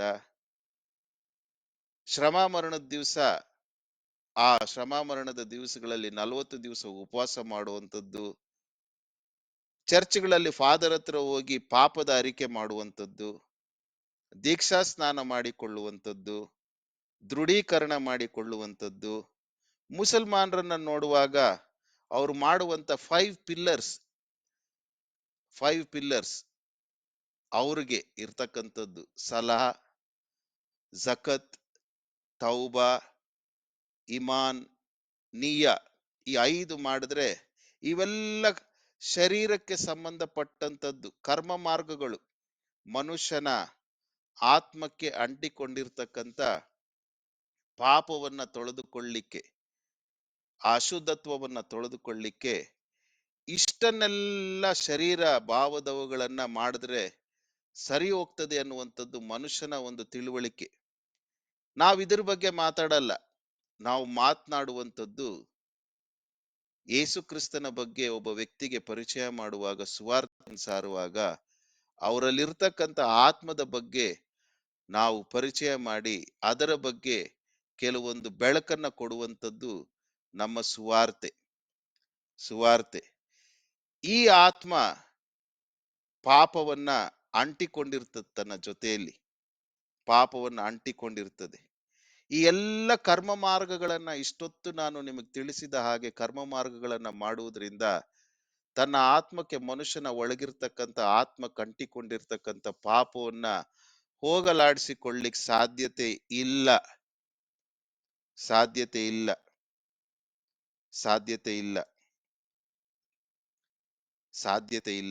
ಆತ್ಮ ಕಂಟಿಕೊಂಡಿರ್ತಕ್ಕಂಥ ಪಾಪ ಹೋಗಲಾಡಿಸಿಕೊಳ್ಳಬೇಕಾದ್ರೆ ಅದಕ್ಕೊಂದು ಬಲಿ ಆಗ್ಬೇಕು. ರಕ್ತ ದಾನ ಇಲ್ಲದೆ ಪಾಪ ಪರಿಹಾರ ಇಲ್ಲ. ಹೇಗೆ ದೇಹಕ್ಕೆ ಅಂಟಿಕೊಂಡಿರ್ತಕ್ಕಂಥ ಕೊಳೆ ಅಶುದ್ಧತ್ವ, ಇವುಗಳನ್ನ ನಾನು ಶುದ್ಧಿ ಮಾಡ್ಕೊಳ್ಬೇಕಾದ್ರೆ ಹೇಗೆ ಸೋಪ್ ಅಥವಾ ಶಾಂಪೂವನ್ನ ಬಳಸ್ಕೊಂಡು ಶುದ್ಧಿ ಮಾಡ್ಕೊಳ್ತೇವೋ, ತೊಳ್ಕೊಳ್ತೇವೋ, ಹಾಗೆ ಆತ್ಮಕ್ಕೆ ಅಂಟಿಕೊಂಡಿರ್ತಕ್ಕಂಥ ಪಾಪವನ್ನ ನಾನು ತೊಳ್ಕೊಳ್ಬೇಕಾದ್ರೆ, ಶುದ್ಧಿ ಮಾಡ್ಕೊಳ್ಬೇಕಾದ್ರೆ ಅದು ರಕ್ತದಿಂದ ಮಾತ್ರ ಸಾಧ್ಯ. ಅದನ್ನೇ, ಆ ರಕ್ತವನ್ನೇ ಯೇಸು ಕ್ರಿಸ್ತನು ಶಿಲುಬೆ ಮೇಲೆ ಸುರಿಸಿದಂಥದ್ದು. ಆದುದರಿಂದ ಯಾವ ಕರ್ಮಗಳಿಂದಾಗಲಿ, ಯಾವ ಶರೀರ ಸಂಬಂಧಪಟ್ಟಂತವುಗಳಾಗ್ಲಿ, ಇವುಗಳು ನಮ್ಮ ಆತ್ಮಕ್ಕೆ ಅಂಟಿಕೊಂಡಿರ್ತಕ್ಕಂಥ ಪಾಪಗಳನ್ನ ಶುದ್ಧಿಪಡಿಸಿ ನಮ್ಮನ್ನು ಉಂಟು ಮಾಡಿದ ಆತನ ಸೃಷ್ಟಿಕರ್ತನ ಬಳಿಗೆ ಸೇರಿಸುವುದಕ್ಕೆ ಸಾಧ್ಯವಿಲ್ಲ ಸಾಧ್ಯವಿಲ್ಲ ಸಾಧ್ಯವಿಲ್ಲ. ಉದಾಹರಣೆಗೆ, ಮನುಷ್ಯನು ಪಾಪದ ಸ್ವಭಾವದಲ್ಲೇ ಆತನು ಹುಟ್ಟಿರುವಂಥದ್ದು, ಪಾಪದ ಸ್ವಭಾವದಲ್ಲಿ ಆತನು ಹುಟ್ಟಿರುವಂಥದ್ದು. ಉದಾಹರಣೆಗೆ ಅರ್ಥವಾಗ್ಲಿಕ್ಕೆ ಬಸವಣ್ಣನವರ ಒಂದು ವಚನ ಒಬ್ಬರಿಂದ ನಾನು ಕಲ್ತಂಥದ್ದು ಇತ್ತೀಚಿನ ದಿವಸಗಳಲ್ಲಿ. ಬೇವಿನ ಬೀಜವ ಬಿತ್ತಿ ಬೆಲ್ಲದ ಕಟ್ಟೆಯನ್ನ ಕಟ್ಟಿ ಹಾಲು ತುಪ್ಪವ ಹೊಯ್ದರೂ ಅದು ಬಿಡುವುದು ಕಹಿಯೇ, ಅದರ ಫಲ ಕಹಿನೇ. ಯಾಕಂದ್ರೆ ಅದು ಅದರ ಗುಣ, ಅದು ಅದರ ಸ್ವಭಾವ. ಹಾಗೆ ಮನುಷ್ಯನ ಸ್ವಭಾವ ಪಾಪದ ಸ್ವಭಾವ. ಹುಟ್ಟಿದಂದಿನಿಂದ ನಾನು ಪಾಪಿಯೇ, ಮಾತೃ ಗರ್ಭವನ್ನು ಹೊಂದಿದ ದಿನದಿಂದ ನಾನು ದ್ರೋಹಿಯೇ. ಕೀರ್ತನೆ 51:5. ಮನುಷ್ಯನು ಹುಟ್ಟುತ್ತಾನೆ, ಪಾಪದ ಸ್ವಭಾವದಲ್ಲಿ ಹುಟ್ಟುತ್ತಾನೆ. ಹಾಗೆ ಇನ್ನೊಂದು ಉದಾಹರಣೆಯನ್ನ ನೋಡ್ಬೇಕಾದ್ರೆ, ತಾಯಿಯ ಬಾಲವನ್ನ ಕಡಿದರೂ ಕೂಡ ಅದರ ಮರಿಗಳು ಹುಟ್ಟುವಾಗ ಬಾಲ ಸಹಿತವಾಗಿ ಹುಟ್ಟುತ್ತದೆ. ತಾಯಿಯ ಬಾಲವನ್ನ ಕಡಿದ್ರೂ ಕೂಡ ಅದು, ಅದರ ಮರಿಗಳು ಹುಟ್ಟುವಾಗ ಬಾಲ ಸಮೇತವಾಗಿ ಹುಟ್ಟುತ್ತದೆ. ಅಂದ್ರೆ ಅದು ಬಾಲದಿಂದ ಹುಟ್ಟುವಂತ ಒಂದು ಸ್ವಭಾವ. ಹಾಗೆ ಮನುಷ್ಯನು ಹುಟ್ಟುವಾಗ ಪಾಪವೂ ಕೂಡ ಅಂಟಿಕೊಂಡು ಹುಟ್ಟುಕೊಳ್ತದೆ. ಆದುದರಿಂದ ಮನುಷ್ಯನನ್ನ ಈ ಪಾಪ ಕಾಡ್ತಾನೆ ಇದ್ದು ಅವನ ಮನಃಶಾಂತಿಯನ್ನ ಹೋಗಲಾಡಿಸ್ತದೆ. ಹೀಗೆ ದೈವ ಸಹವಾಸದಿಂದ ದೂರ ಹೋಗುವಂತೆ ಮಾಡ್ತದೆ. ಹೇಗೆ ಕುಷ್ಠರೋಗ ಬಂದ್ರೆ ಸಂಬಂಧವನ್ನ ಕೆಡಿಸ್ತದೋ, ಸಂಬಂಧವನ್ನ ಕಡಿದು ಹೋಗುವಂತೆ ಮಾಡ್ತದೋ, ಹಾಗೆ ಪಾಪ ಆತ್ಮಕ್ಕೆ ಅಂಟಿಕೊಂಡಿರ್ತಕ್ಕಂಥ ಪಾಪ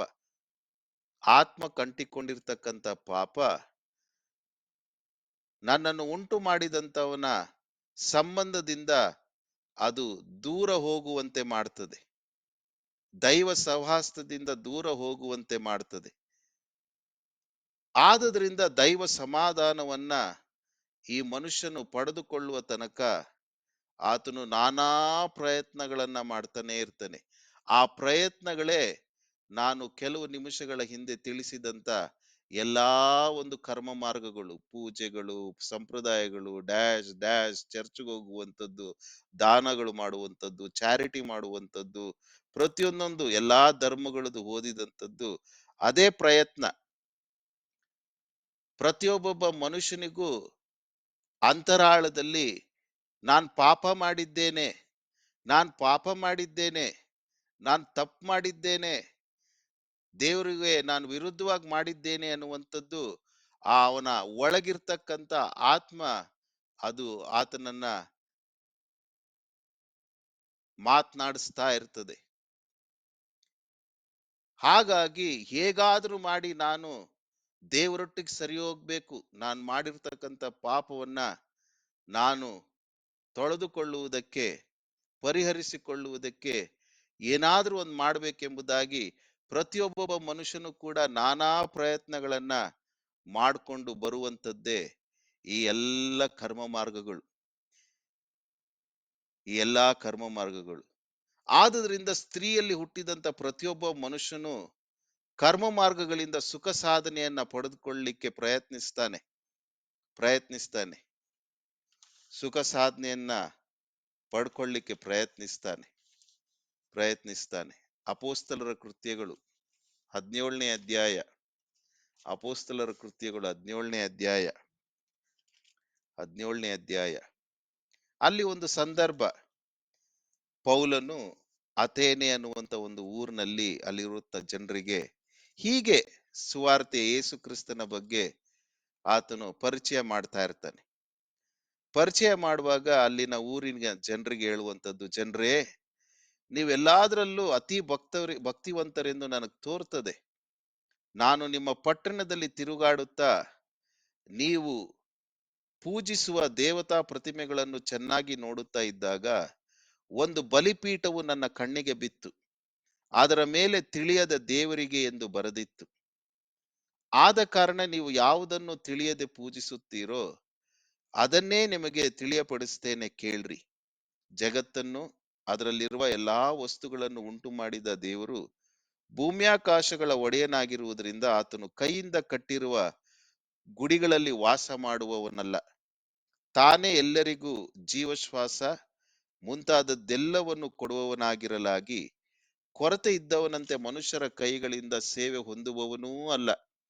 ಆತನು ಒಬ್ಬನಿಂದಲೇ ಎಲ್ಲಾ ಜನಾಂಗದವರನ್ನು ಹುಟ್ಟಿಸಿ ಅವರವರು ಇರತಕ್ಕ ಕಾಲಗಳನ್ನು ಅವರವರ ನಿವಾಸಗಳ ಮೇರೆಗಳನ್ನು ನಿಷ್ಕರ್ಷಿಸಿ ಭೂಮಂಡಲದಲ್ಲೆಲ್ಲಾ ವಾಸ ಮಾಡಿಸಿ, ಒಂದು ವೇಳೆ ಅವರು ತಡವಾಡಿ ಕಂಡುಕೊಂಡಾರೇನೋ ಎಂದು ತನ್ನನ್ನ ಹುಡುಕುವವರನ್ನಾಗಿ ಮಾಡಿದನು.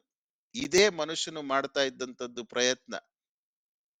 ಹೇಗಾದ್ರೂ ಮಾಡಿ ನಾನು ದೇವರೊಟ್ಟಿಗೆ ಒಂದಾಗಬೇಕು, ನನಗೆ ಮುಕ್ತಿ ಬೇಕು, ನನಗೆ ಮೋಕ್ಷ ಬೇಕು, ನಾನು ಸ್ವರ್ಗದಲ್ಲಿ ವಾಸಿಸಬೇಕು ಅನ್ನುವಂಥದ್ದು ಸ್ತ್ರೀಯಲ್ಲಿ ಹುಟ್ಟಿದಂತ ಪ್ರತಿಯೊಬ್ಬೊಬ್ಬ ಮನುಷ್ಯಳಿಗೂ ಇರ್ತಕ್ಕಂಥ ಹೃದಯದ ಹೆಬ್ಬಯಕೆ, ಆಕಾಂಕ್ಷೆ, ಆಶೆ.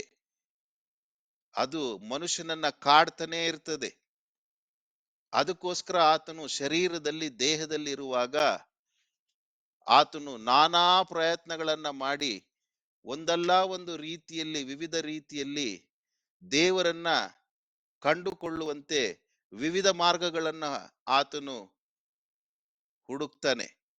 ಹುಡುಕ್ತಾ ಅನೇಕ ತನ್ನದೇ ಆದಂತ ತಿಳುವಳಿಕೆಯಲ್ಲಿ, ವಿವೇಕದಲ್ಲಿ ಸರಿ ಅಂತ ತಾನು ನಿರೂಪಿಸಿಕೊಂಡು ಮುಂದೆ ಸಾಕ್ತಾ ಇರ್ತಾನೆ. ಆದ್ರೂ ಕೂಡ ಆತನಿಗೆ ಸಮಾಧಾನ ಇಲ್ಲ. ಅದೇ ಈ ವಾಕ್ಯದಲ್ಲಿ ಹೇಳಿರುವಂತದ್ದು ಆತನಲ್ಲಿಯೇ ನಾವು ಜೀವಿಸ್ತೇವೆ, ಚಲಿಸ್ತೇವೆ, ಇರ್ತೇವೆ. ನಿಮ್ಮ ಕವಿಗಳಲ್ಲಿಯೂ ಕೆಲವರು ನಾವು ಆತನ ಸಂತಾನದವರು ಎಂಬುದಾಗಿ ಹೇಳಿದ್ದಾರೆ. ನಾವು ದೇವರ ಸಂತಾನದವರಾಗಿದ್ದ ಮೇಲೆ, ಅಂದ್ರೆ ನಾವು ದೇವರಿಗೆ ಸಂಬಂಧಪಟ್ಟಂತವರು. ಆದಿಕಾಂಡ 1ನೇ ಅಧ್ಯಾಯ 26ನೇ ವಚನದಲ್ಲಿ ದೇವರು ಮನುಷ್ಯರನ್ನ ನಮ್ಮ ಸ್ವರೂಪದಲ್ಲಿ ನಮ್ಮ ಹೋಲಿಕೆಗೆ ತಕ್ಕಂತೆ ಉಂಟು ಮಾಡೋಣ, ಹಾಗಾದ್ರೆ ನಾವು ದೇವ ಸಂತಾನಕ್ಕೆ ಸೇರಲ್ಪಟ್ಟಂತವರು. ಆದುದರಿಂದ ನನ್ನೊಳಗೆ ನಿಮ್ಮೊಳಗೆ ಆ ದೇವರ ಆತ್ಮ, ಆತನು ಜೀವಶ್ವಾಸವನ್ನ ನೆಲದ ಮಣ್ಣಿನಿಂದ ಆತನು ಮನುಷ್ಯನ ಆಕಾರವನ್ನ ಮಾಡಿ ಮೂಗಿನಲ್ಲಿ ಜೀವಶ್ವಾಸವನ್ನ ಊದಿದಾಗ ದೇವರಲ್ಲಿರ್ತಕ್ಕಂಥ ಆ ಆತ್ಮ ಸ್ವರೂಪ, ಆ ಹೋಲಿಕೆ, ಸ್ವರೂಪ ಅನ್ನುವಾಗ ಆತನು ನೀತಿವಂತನು, ಸ್ವರೂಪ ಅನ್ನುವಾಗ ಆತನು ಪರಿಶುದ್ಧನು, ಸ್ವರೂಪ ಅನ್ನುವಾಗ ಆತನು ಜ್ಞಾನದಿಂದ ತುಂಬಿದಂತವನು. ಈ ರೀತಿಯಲ್ಲಿ ನನ್ನನ್ನ ನಿಮ್ಮನ್ನ ಉಂಟು ಮಾಡಿ ತನ್ನ ಸಂತಾನಕ್ಕೆ ಸೇರಿಸಲ್ಪಟ್ಟಂತವರು. ಹೋಲಿಕೆ ಅನ್ನುವಾಗ ಆತನ ಒಂದು ಗುಣಲಕ್ಷಣ, ಆತನು ಪ್ರೀತಿ ಸ್ವರೂಪನು, ಆತನು ಕ್ಷಮಿಸುವವನು, ಆತನು ಕರುಣಾಮಯಿ, ಆತನು ಕನಿಕರವುಳ್ಳ ದೇವರು, ಆತನು ದೀರ್ಘ ಶಾಂತಿ, ಆತನು ಕೋಪ ಮಾಡಿಕೊಳ್ಳುವಂತವನಲ್ಲ. ಹೀಗೆ ಹೋಲಿಕೆ, ಈ ರೀತಿಯಲ್ಲಿ ಮನುಷ್ಯನನ್ನ ಉಂಟು ಮಾಡಿ ಆ ಸಂತಾನಕ್ಕೆ ನಾವು ಸೇರಲ್ಪಟ್ಟಂತವರಾಗಿರ್ತಕ್ಕಂಥ ನಾವು, ದೈವವು ಅಂದ್ರೆ ದೇವರು ಮನುಷ್ಯನ ಶಿಲ್ಪೆ ವಿದ್ಯೆಯಿಂದಲೂ ಕಲ್ಪನೆಯಿಂದಲೂ ಕೆತ್ತಿರುವ ಚಿನ್ನ ಬೆಳ್ಳಿ ಕಲ್ಲುಗಳಿಗೆ ಸಮಾನವೆಂದು ನಾವು ಭಾವಿಸಬಾರದು.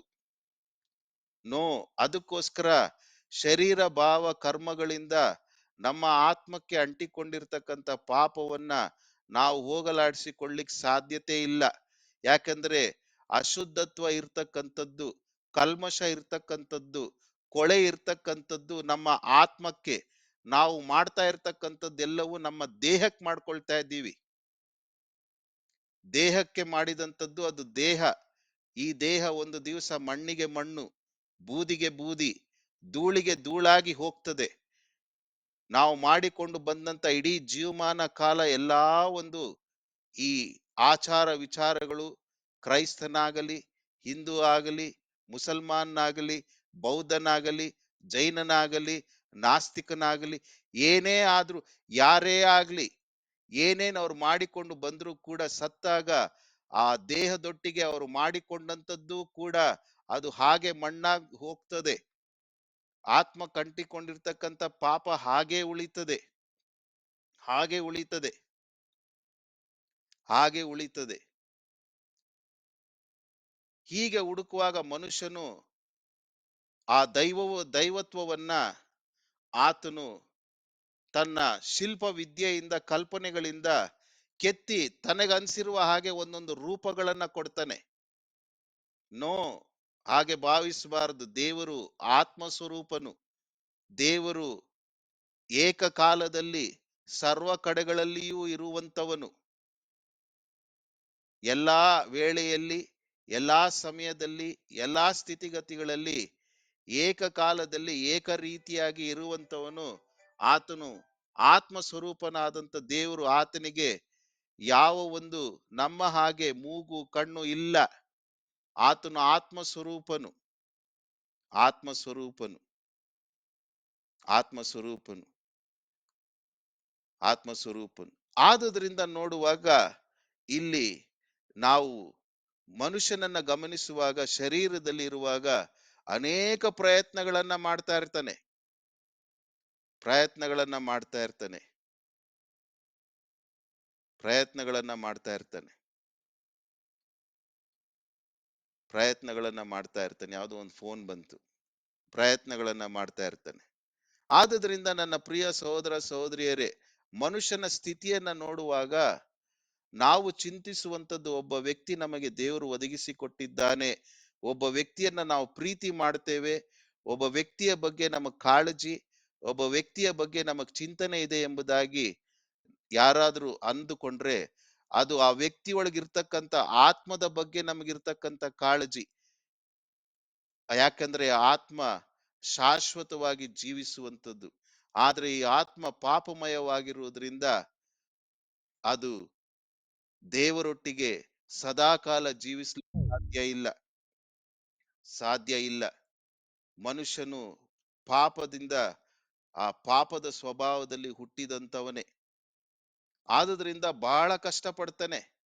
ಶರೀರದಲ್ಲಿ ಬದುಕಿರುವಾಗಲೇ ಮುಕ್ತಿಯನ್ನ ಪಡೆದುಕೊಳ್ಳಬೇಕು, ಮೋಕ್ಷವನ್ನ ಪಡೆದುಕೊಳ್ಳಬೇಕು ಅನ್ನುವಂಥ ನಿಟ್ಟಿನಲ್ಲಿ ಅನೇಕ ಪ್ರಯತ್ನಗಳನ್ನ ಮಾಡಿದರೂ ಕೂಡ ವಿಫಲನಾಗ್ತಾನೆ. ಆತನು ಪಂಜರದಂತ ಅಕ್ಕಿಯ ಹಾಗೆ, ಒಂದು ಪಕ್ಷಿಯ ಹಾಗೆ. ಒಂದು ಪಕ್ಷಿಯನ್ನ ಪಂಜರದಲ್ಲಿ ಇಟ್ಟಾಗ ಅದು ಸಲಾಕೆಗಳನ್ನ ಮುರಿದು ತಪ್ಪಿಸಿಕೊಳ್ಳಲು ಯಾವಾಗ್ಲೂ ಪ್ರಯತ್ನಿಸ್ತದೆ. ಯಾವಾಗ ನಾನು ತಪ್ಪಿಸ್ಕೊಂಡು ಹೋಗ್ತೀನಿ, ತನ್ನ ರೆಕ್ಕೆಗಳಿಂದ ಬಡಿತಾ ಬಡಿತಾ ಕಾಯ್ತಾನೇ ಇರ್ತದೆ. ಯಾಕಂದ್ರೆ ಪಕ್ಷಿ ಪಂಜರದಲ್ಲಿ ಜೀವಿಸುವುದಕ್ಕೆ ಸೃಷ್ಟಿಯಾದಂಥದ್ದಲ್ಲ, ಪಂಜರದಲ್ಲಿ ಜೀವಿಸುವುದಕ್ಕೆ, ಬಂಧನದಲ್ಲಿ ಇರುವುದಕ್ಕೆ ಸೃಷ್ಟಿಯಾದಂಥದ್ದಲ್ಲ. ಯಾವಾಗ ತಾನೇ ನನಗೆ ಬಿಡುಗಡೆ, ಯಾವಾಗ ತಾನೇ ನನಗೆ ಸ್ವತಂತ್ರತೆ, ಯಾವಾಗ ತಾನೇ ನಾನು ಹಾರ್ತೀನಿ ಅನ್ನುವಂಥದ್ದು ಅದರ ಹೃದಯದಲ್ಲಿರ್ತಕ್ಕಂಥದ್ದು. ಹಾಗೆ ಮನುಷ್ಯನು ಕೂಡ ಎಷ್ಟು ಕಾಲ ನಾನು ಇನ್ನು ಈ ಪಾಪದಲ್ಲಿ ಇರಬೇಕು, ಈ ಪಾಪದಿಂದ ನನಗೆ ಮುಕ್ತಿ ಇಲ್ಲವಾ, ಈ ಪಾಪದಿಂದ ನನಗೆ ಬಿಡುಗಡೆ ಇಲ್ಲವಾ, ಆ ಹಿನ್ನೆಲೆಯಲ್ಲಿ ಅನೇಕ ಪ್ರಯತ್ನಗಳನ್ನ ಮಾಡ್ತಾ ಇರ್ತಾನೆ. ಹುಲಿನ್ ನೋಡ್ರಿ, ಸಿಂಹನ್ ನೋಡ್ರಿ, ಅವು ಮೃಗಾಲಯದಲ್ಲಿ ಜೀವಿಸುವುದಕ್ಕೋಸ್ಕರ ಸೃಷ್ಟಿಯಾದಂಥದ್ದಲ್ಲ, ಅದು ಸುತ್ತಾನೇ ಇರ್ತದೆ. ಮೀನು ಕೂಡ ನೆಲದ ಮೇಲೆ ಜೀವಿಸುವುದಕ್ಕೆ ಸೃಷ್ಟಿಯಾದಂಥದ್ದಲ್ಲ. ಹಾಗೆಯೇ ಮನುಷ್ಯನು, ಆತನು ಪಾಪದ ಬಂಧನದಲ್ಲಿ ಜೀವಿಸುವುದಕ್ಕೋಸ್ಕರ, ಹಾಗೆ ಆತ್ಮ ನಶಿಸಿ ಹೋಗುವುದಕ್ಕೋಸ್ಕರ ಆತನು ಸೃಷ್ಟಿಯಾದಂಥವನಲ್ಲ. ಇಂಥ ಒಂದು ಸ್ಥಿತಿಯಿಂದ ಮನುಷ್ಯನನ್ನ ತನ್ನ ಆತ್ಮಕ್ಕೆ ಅಂಟಿಕೊಂಡಿರ್ತಕ್ಕಂಥ ಪಾಪದಿಂದ ಬಿಡಿಸುವುದಕ್ಕೋಸ್ಕರ ಪಾಪ ಮಾಡದೇ ಇರತಕ್ಕಂಥ ಒಬ್ಬನು ಬರಬೇಕಾಯ್ತು. ಅವನೇ ಯೇಸು ಕ್ರಿಸ್ತನು. ಇದೇ ಆ ವಿಶೇಷತೆ, ಇದೇ ಆ ವಿಶಿಷ್ಟತೆ, ಇದೇ ಆ ವಿಭಿನ್ನತೆ. ಇದು ಆಕಾಶದ ಮೇಲಿರ್ತಕ್ಕಂಥದ್ದು. ಮನುಷ್ಯನು ಯಾವ ಧರ್ಮಕ್ಕೆ ಸಂಬಂಧಪಟ್ಟಂತವನಾಗಿದ್ರೂ ಕೂಡ ಎಲ್ಲವೂ ಆಕಾಶದ ಕೆಳಗೆ ಸಂಬಂಧಪಟ್ಟಂತದ್ದಾಗಿರ್ತಕ್ಕಂಥದ್ದು. ನಾವು ಸುವಾರ್ತೆಯನ್ನು ತಿಳಿಸುವಾಗ ಅದು ಆತ್ಮಕ್ಕೆ ಸಂಬಂಧಪಟ್ಟಂಥದ್ದು, ಅಂದ್ರೆ ಅದು ಮೇಲ್ಲೋಕಕ್ಕೆ ಸಂಬಂಧಪಟ್ಟಂಥದ್ದು, ಅಂದ್ರೆ ದೇವರು ಇರ್ತಕ್ಕಂಥ ಆ ಸ್ಥಳಕ್ಕೆ ಸಂಬಂಧಪಟ್ಟಂಥದ್ದು.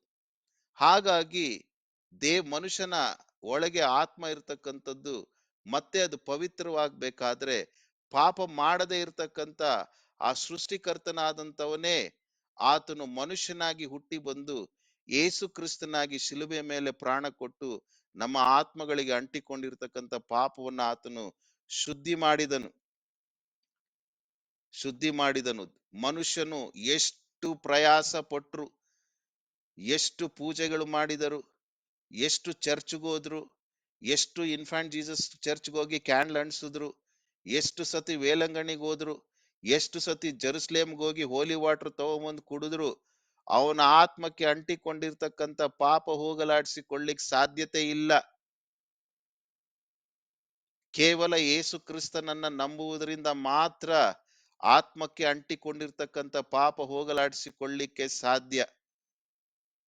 ಆದುದರಿಂದ ಮನುಷ್ಯನನ್ನ ರಕ್ಷಿಸುವುದಕ್ಕೋಸ್ಕರ, ಮನುಷ್ಯನ ಆತ್ಮಕ್ಕೆ ಅಂಟಿಕೊಂಡಿರ್ತಕ್ಕಂಥ ಪಾಪವನ್ನ ತೊಳೆಯುವುದಕ್ಕೋಸ್ಕರ ದೇವರೇ, ಸೃಷ್ಟಿಕರ್ತನಾದಂಥವನೇ, ಆ ದೇವರು ಯಾವ ಜಾತಿಗೂ ಸಂಬಂಧಪಟ್ಟಂತವನಲ್ಲ.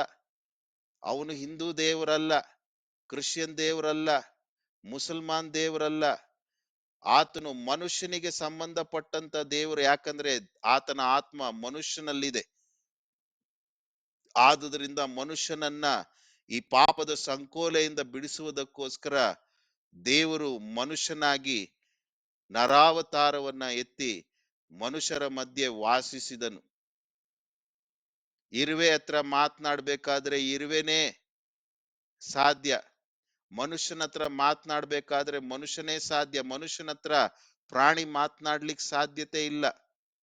ಆದುದರಿಂದ ಸೃಷ್ಟಿಕರ್ತನಾದಂಥ ದೇವರು ಮನುಷ್ಯನನ್ನ ಈ ಪಾಪದ ಸಂಕೋಲೆಯಿಂದ, ಆತ್ಮಕ್ಕೆ ಅಂಟಿಕೊಂಡಿರ್ತಕ್ಕಂಥ ಪಾಪದ ಬಂಧನದಿಂದ ಬಿಡಿಸುವುದಕ್ಕೋಸ್ಕರ ಆತನು ಮರಿಯಳ ಗರ್ಭದಲ್ಲಿ ಜನಿಸಿ ಮನುಷ್ಯನಾಗಿ ಭೂಲೋಕದಲ್ಲಿ ಜನಿಸಿ, ಆತನು ಪಾಪವನ್ನು ಮಾಡದೇ ಇರ್ತಕ್ಕಂಥವನು, ನಾವು ದೇವರಿಗೆ ಸಮರ್ಪಕರಾಗುವಂತ, ನೀತಿ ಸ್ವರೂಪಿಗಳಾಗುವಂತೆ ಪಾಪ ಜ್ಞಾನವಿಲ್ಲದ ಕ್ರಿಸ್ತ ಯೇಸುವನ್ನ, ಆತನನ್ನ ಪಾಪ ಸ್ವರೂಪಿಯನ್ನಾಗಿ ಮಾಡಿದನು.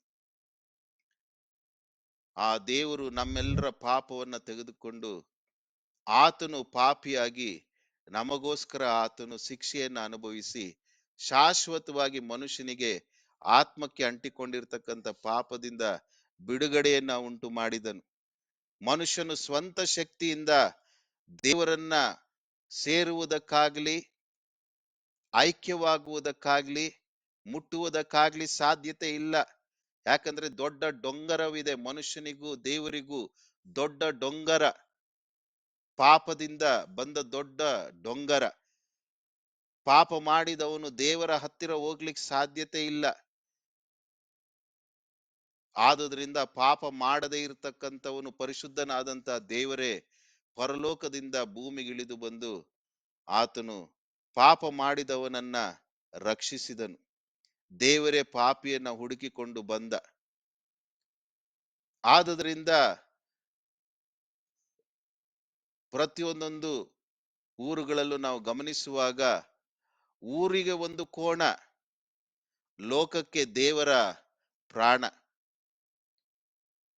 ಇಡೀ ಲೋಕಕ್ಕೆ ಯೇಸು ಕ್ರಿಸ್ತನು ಲೋಕದಲ್ಲಿರ್ತಕ್ಕಂಥ ಸರ್ವ ಕುಲ ಜನಾಂಗ ಭಾಷೆಗಳವರನ್ನ ಅವರಲ್ಲಿರ್ತಕ್ಕಂಥ ಆತ್ಮಗಳನ್ನ ರಕ್ಷಿಸುವುದಕ್ಕೋಸ್ಕರ ಆತನೇ ಇಡೀ ಲೋಕಕ್ಕೆ ಯಜ್ಞವನ್ನಾಗಿ ಬಲಿಯನ್ನಾಗಿ ಸಮರ್ಪಿಸಿ ಆತನು ನಮ್ಮೆಲ್ಲರನ್ನ ಶುದ್ಧಿ ಮಾಡಿದನು. ಇದೇ ವಿಶೇಷತೆ, ಇದೇ ವಿಭಿನ್ನತೆ. This is the speciality what we are going to tell everybody. ಇದನ್ನ ನಂಬೇಕನ್ನುವಂಥದ್ದು. ಯಾಕಂದ್ರೆ ಮನುಷ್ಯನು ಸದಾಕಾಲ ಜೀವಿಸುವುದಕ್ಕೆ ಚಿಂತೆ ಮಾಡಬೇಕು. ಇದನ್ನ ತಿಳಿಸುವುದಕ್ಕೋಸ್ಕರ ನಾವು ಪ್ರಯಾಸ ಪಡ್ತೇವೆ. This is the speciality. ಹಾಗಾದ್ರೆ ಇಷ್ಟು ದಿವಸ ನಾವು ಮಾಡ್ಕೊಂಡ್ ಬಂದಿರೋದು ಸುಳ್ಳಂತ ಹೇಳಕ್ಕಾಗಲ್ಲ. ನೀವು ಬೆಳೆದು ಬಂದಂತ ವಿಕಸಿತವಾದಂತ ಹಿನ್ನೆಲೆಯಲ್ಲಿ ಮಾಡ್ಕೊಂಡು ಬಂದಿದ್ದೀರಾ, ಒಳ್ಳೇದೇ, ಅದ್ರಲ್ಲಿ ಏನು ಕೆಟ್ಟದ್ದೇನೂ ಇಲ್ಲ. ಆದ್ರೆ ಅದಕ್ಕಿಂತಲೂ ಹೆಚ್ಚಿನದಾಗಿ ಆತ್ಮದ ಬಗ್ಗೆ ಚಿಂತೆ ಮಾಡಬೇಕು.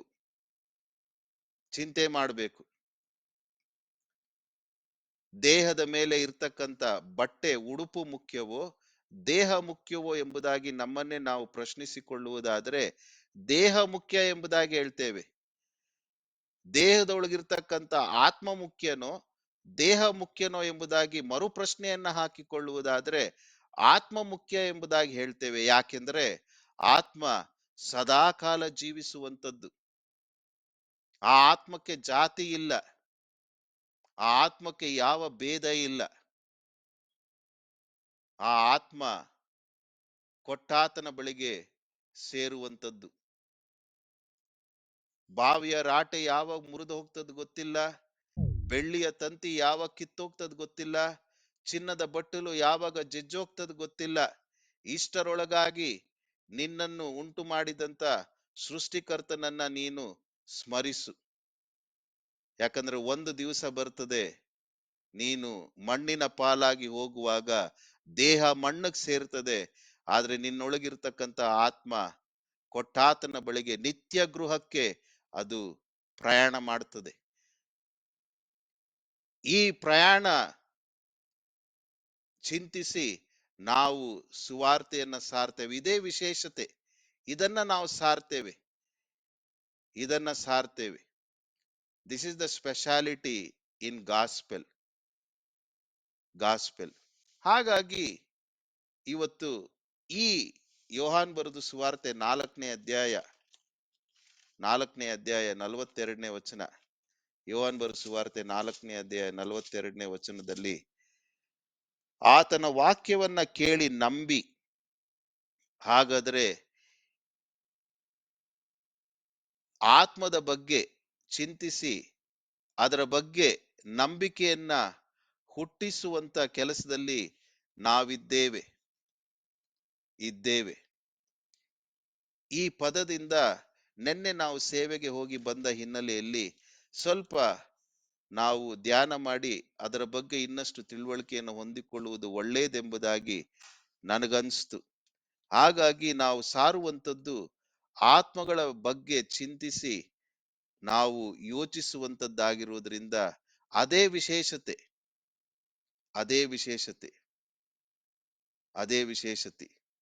ಹಾಗಾಗಿ ಇನ್ನೊಂದು ವಿಶೇಷತೆ, ಸತ್ಯ ತಿಳಿಸುವಂಥದ್ದು ಮನುಷ್ಯನಿಗೆ ಎಲ್ಲಾ ದೇವರು ಒಂದೇ ಸರಿನಾ ಅಥವಾ ಎಲ್ಲರಿಗೂ ಒಬ್ಬನೇ ದೇವರು ಸರಿನಾ ಅನ್ನುವಂತ ಹಿನ್ನೆಲೆಯಲ್ಲಿ ನಾವೇ ಉತ್ತರವನ್ನ ಕಂಡಿಡ್ಕೊಳ್ಬೇಕು. ಎಲ್ರಿಗೂ ಒಬ್ಬನೇ ದೇವರು ಎಂಬುದಾಗಿ ಹೇಳುವ ಪಕ್ಷದಲ್ಲಿ ಅವನು ಯಾವ ದೇವರು, ಯಾವ ಜಾತಿ ದೇವರು, ನೀತಿ ದೇವರೋ, ಜಾತಿ ದೇವರೋ, ಜೀವನದ ದೇವರೋ, ಆಕಾಶದ ಮೇಲಿರುವ ದೇವರೋ, ಆಕಾಶದ ಕೆಳಗಿರುವ ದೇವರೋ ಚಿಂತಿಸಬೇಕು. ಈ ನಿಟ್ಟಿನಲ್ಲಿ ನಾವು ಮನುಷ್ಯನಿಗೆ ಸಂಬಂಧಪಟ್ಟಂತ ದೇವರ ಬಗ್ಗೆ ತಿಳಿಸುವಂತದ್ದು ನಮ್ಮ ವಿಶೇಷತೆ.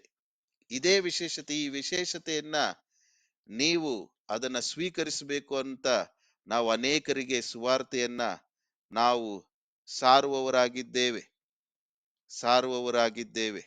ದೇವರು ನಿಮ್ಮನ್ನ ಆಶೀರ್ವದಿಸ್ಲಿ, ದೇವರು ನಿಮ್ಮನ್ನ ಬಲಪಡಿಸ್ಲಿ. ಹಾಗಾಗಿ ಇವತ್ತಿನ ವಾಕ್ಯದ ಹಿನ್ನೆಲೆಯಲ್ಲಿ ಅನುಸರಿಸಬೇಕಾದಂತ ಮಾದರಿ ಯೇಸು ಕ್ರಿಸ್ತನಿಂದ, ಸಮಾರ್ಯ ಸ್ತ್ರೀಯಿಂದ ಹಾಗೂ ನಂಬಿ ಅನ್ನುವಂತ ಪದದಿಂದ ನಾವು ಅನೇಕರನ್ನ ನಂಬಿಕೆಗೆ ನಡೆಸುವಾಗ ಬರುವಂತ ಈ ಪರಿಸ್ಥಿತಿಗೆ ಹೇಗೆ ಸುವಾರ್ತೆ ಬೆಳಕನ್ನ ಅವರಿಗೆ ಕೊಟ್ಟು ಅವರನ್ನ ನೋಯಿಸದೆ, ಅವರನ್ನ ಮನನೋಯಿಸದೆ ನಂಬಿಕೆ ವಿಷಯದಲ್ಲಿ ನಡೆಸಬೇಕು ಅನ್ನುವಂತ ಹಿನ್ನೆಲೆಯಲ್ಲಿ ನನಗನ್ಸಿದಂತ 2 ಮಾತುಗಳನ್ನ ನಾನು ನಿಮ್ಗೆ ತಿಳಿಸಿದ್ದೇನೆ. ದೇವರು ನಿಮ್ಮನ್ನ ಆಶೀರ್ವದಿಸ್ಲಿ, ದೇವರು ನಿಮ್ಮನ್ನ ಬಲಪಡಿಸ್ಲಿ. ಈಗ ಯಾರು ಬೇಕಾದ್ರೂ ಡಿಸ್ಕಸ್ ಮಾಡ್ಬೋದ್ರಿ. ಏನಾದ್ರೂ ಪ್ರಶ್ನೆಗಳಿದ್ರೆ ಅಥವಾ ನಾನೇನಾದ್ರೂ ತಪ್ಪು ಹೇಳಿದ್ರೆ ದಯಮಾಡಿ ನೀವು ನನಗೆ ತಿಳಿಸ್ಬೋದು. ಈಗ ಸಮಯವನ್ನ ನಿಮ್ಗೆಲ್ರಿಗೂ ಬಿಟ್ಕೊಡ್ತೇನೆ. Thank you.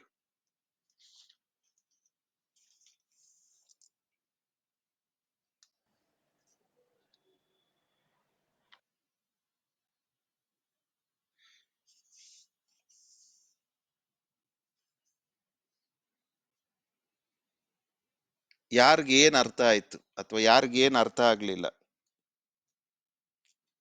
ಅಥವಾ ಯಾರಿಗೇನ್ ಪ್ರಶ್ನೆ ಬಂತು, ಯಾರು ಬೇಕಾದ್ರೂ ಮಾತಾಡ್ಬೋದ್ರಿ. ಒಂದ್ 5-10 ನಿಮಿಷ ಡಿಸ್ಕಸ್ ಮಾಡ್ರಿ. ಏನಾದ್ರು ಪ್ರಯೋಜನ ಆಯ್ತಾ, ಯೂಸ್ ಆಯ್ತಾ, ಏನಾದ್ರೂ ಬೆಳಕು ಬಂತ, ಅಥವಾ ಏನು ಪ್ರಶ್ನೆಗಳು ಡೌಟ್ಸ್ ಇಲ್ದೇ ಇದ್ದಂಥದ್ದು ಹೊಸ ಡೌಟ್ಸ್ ಬಂದ್ಬಿಡ್ತಾ, ಕನ್ಫ್ಯೂಷನ್ ಆಯ್ತಾ, ಏನ್ ಬೇಕಾದ್ರೂ ಹೇಳ್ಬೋದ್ರಿ, ಏನ್ ಬೇಕಾದ್ರೂ ಮಾತಾಡ್ಬೋದು.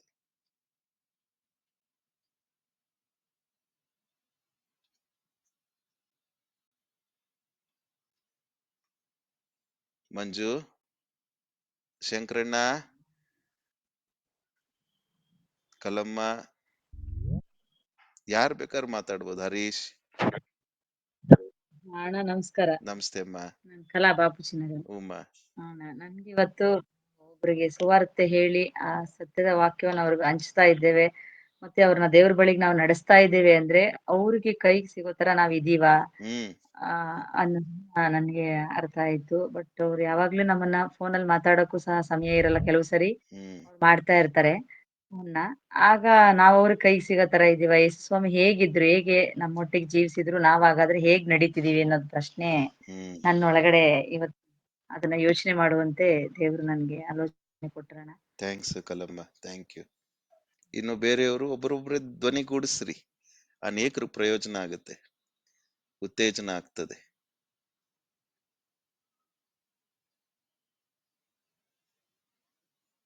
ಹೆಸರಿಟ್ ಕರಿಬೇಕ ಎಲ್ರನ್ನು. ಮಂಜು, ವಸಂತ್, ಶಂಕರಣ್ಣ, ಶೇಖರ್, ಹರೀಶ್, ಪೂರ್ಣಿಮಕ್ಕ. ನಮಸ್ತೆ ಅಮ್ಮ. ನನ್ಗೆ ಮತ್ತೊಂದವರ್ತಿ ಈ ಸುವಾರ್ತೆನ ಮೆಲ್ಕ್ ಹಾಕುವಂತ ಒಂದು ಅನುಭವ ಆಯ್ತು. ನಾವು ಸುವಾರ್ತೆ ಹೇಳುವಾಗ ಅನೇಕ ರೀತಿಯಲ್ಲಿ ನಾವು ಸುವಾರ್ತೆ ಹೇಳ್ತಾ ಇದ್ವಿ. ಈಗ ನಾವು ಹೇಳ್ಬೇಕು ಅನೇಕರನ್ನ ನಂಬಿಕೆ ವಿಷಯದಲ್ಲಿ ಅವ್ರನ್ನ ನೋಯಿಸದೆ ಸುವಾರ್ತೆಗೆ ತರಬೇಕು ಅನ್ನೋದು ನನ್ಗೆ ಅರ್ಥ ಆಯ್ತಣ್ಣ. ಯಾಕಂದ್ರೆ ಅವರು ತಮ್ಮ ಬೆಳೆಯುವಂತ ಹಂತದಲ್ಲಿ ವಿಕಸಿತವಾದಂತ ಹಿನ್ನೆಲೆಯಲ್ಲಿ ತಮ್ಮದೇ ಆದಂತ ರೀತಿಯಲ್ಲಿ ನಂಬಿಕೆಗಳನ್ನ ಆಧಾರ ಮಾಡ್ಕೊಂಡು ಬೆಳೆದಿರ್ತಾರೆ. ಥ್ಯಾಂಕ್ಸ್ ಅಂಜನಕ್ಕ. ಮತ್ತೊಂದು ಅಣ್ಣ, ಆ ಸಮಾರ್ಯದ ಹೆಂಗಸು ಯೇಸು ಸ್ವಾಮಿ ಹತ್ರ ಮಾತಾಡುವಾಗ ಕೇಳಿ ಆಕೆ ನಂಬಿ ಸಾಕ್ಷಿಯನ್ನ ಆಕೆ ಹೇಳುವಾಗ, ಆ ನಂಬುವುದಕ್ಕೆ ಅಲ್ಲಿ ಆವತ್ತಿನ ದಿನಕ್ಕೆ ಪ್ರಕಟಣೆ 3:20, ರೋಮಾಪುರ 10:9-10 ವಚನ ಅಂತೇಳಿ ಯಾವುದೇ ತರದಂತ ಒಂದು ಅಕ್ಷರಮಾಲೆ, ಒಂದು ಪಾಠಮಾಲಿಕೆ ಇರಲಿಲ್ಲ ಅನ್ನುವಂಥದ್ದು ಒಂದು ಬೆಳಕು. ಎರಡನೇದು, ಯೇಸು ಸ್ವಾಮಿ ಹೇಳಿದಂತ ಜೀವನವನ್ನ ಆಕೆ ಅಂಗೀಕರಿಸಿದಳು. ಹಾಗಾಗಿ ಇವತ್ತು ನಮಗೆ ಒಂದು ಕ್ರಮ ಇದೆ ನಮ್ಮಲ್ಲಿ.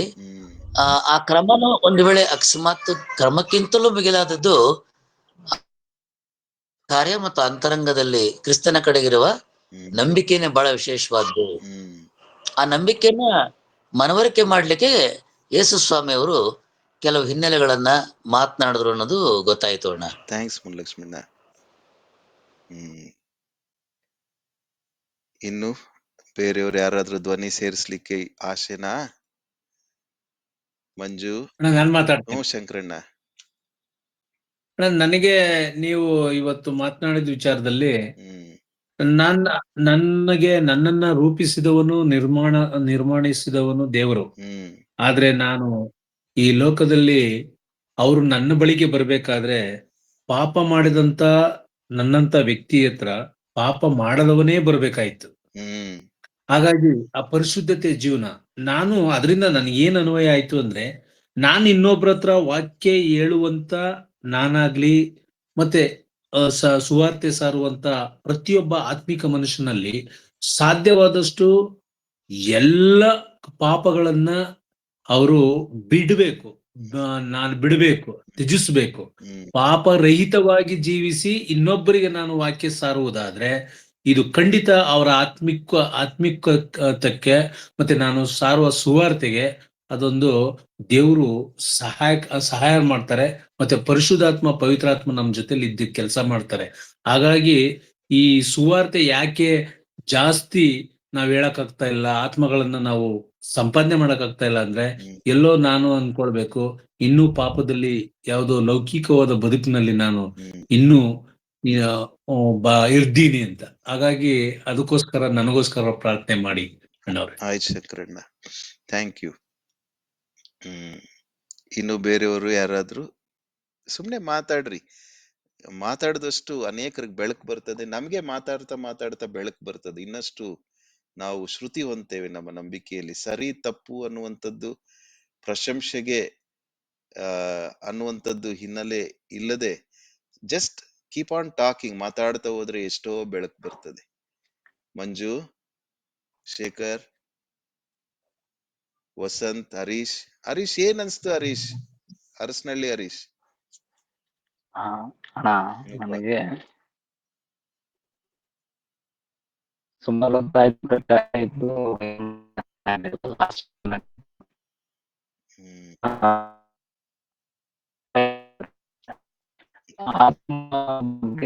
ಮಾತಾಡ್ತಿರುವ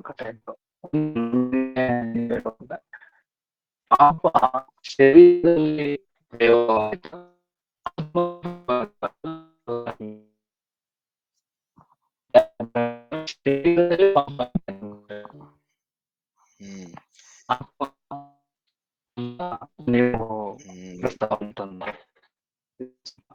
ಪಾಪ ಹರೀಶ್ ಸಿಗ್ನಲ್ ಸ್ವಲ್ಪ ಕಷ್ಟ ರೀ.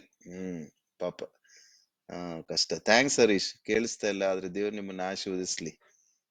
ನಿಮ್ ಹೃದಯನ ಅರ್ಥ ಮಾಡ್ಕೊಳ್ತೀವಿ. ಥ್ಯಾಂಕ್ಸ್ ಹರೀಶ್. ಇನ್ನು ಯಾರಾದ್ರೂ? ವಸಂತ್, ಏನ್ ನಿಮ್ಗೆ ಇವತ್ತು ಗೊತ್ತಾಯ್ತು? ಶೇಖರ್, ಮಂಜು, ಪೂರ್ಣಿಮಕ್ಕ ಇದರ, ಉದಯ್, ಚಾಂದಿನಿ. ಪೂರ್ಣಿಮಕ್ಕ ನಮಸ್ತೆ ನಮಸ್ತೆ ಅಕ್ಕ. ಉದಯ ಡ್ಯೂಟಿಗೆ ಹೋಗಿದ್ದಾನೆ.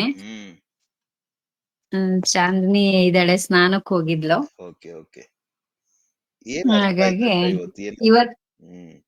ಇವತ್ತಿನ ಬೆಳಕಲ್ಲಿ ನನ್ಗೆ ಅರ್ಥ ಆಗಿದ್ದೇನು ಅಂದ್ರೆ, ನಾವು ಮತ್ತೊಬ್ಬರಿಗೆ ಸುವಾರ್ತೆ ಹೇಳ್ಬೇಕಾದ್ರೆ ದೇವ್ರು ಯೇಸು ಸ್ವಾಮಿ, ಅಯ್ಯೋ ನೀವು ಚರ್ಚಿಗೆ ಹೋಗ್ತೀರಾ, ಅಲ್ಲಿ ಹೋಗ್ತೀರಾ, ಇಲ್ಲಿ ಹೋಗ್ತೀರಾ ಅನ್ನುವಾಗ ನಾವು ತಿಳ್ಕೊಬೇಕಾಗಿರೋಂಥದ್ದು, ನಾವು ಇನ್ನೊಬ್ರಿಗೆ ಹೇಳ್ಬೇಕಾಗಿರೋಂಥದ್ದು ದೇವ್ರು ಆತ್ಮ ಸ್ವರೂಪನೇ ಹೊರತು ಯಾವ ವಿಗ್ರಹಕ್ಕಾಗ್ಲಿ ಮತ್ತೆ ಒಂದು ಮನುಷ್ಯನ ರೂಪಕ್ಕಾಗ್ಲಿ ಅವನು ಸಂಬಂಧಪಟ್ಟವನಲ್ಲ, ಆತ್ಮ ಸ್ವರೂಪನು ಅವನು ಅಂತ ಸಾರ್ಬೇಕು ಅನ್ನೋಂಥದ್ದು ನನಗೆ ಆಯ್ತು.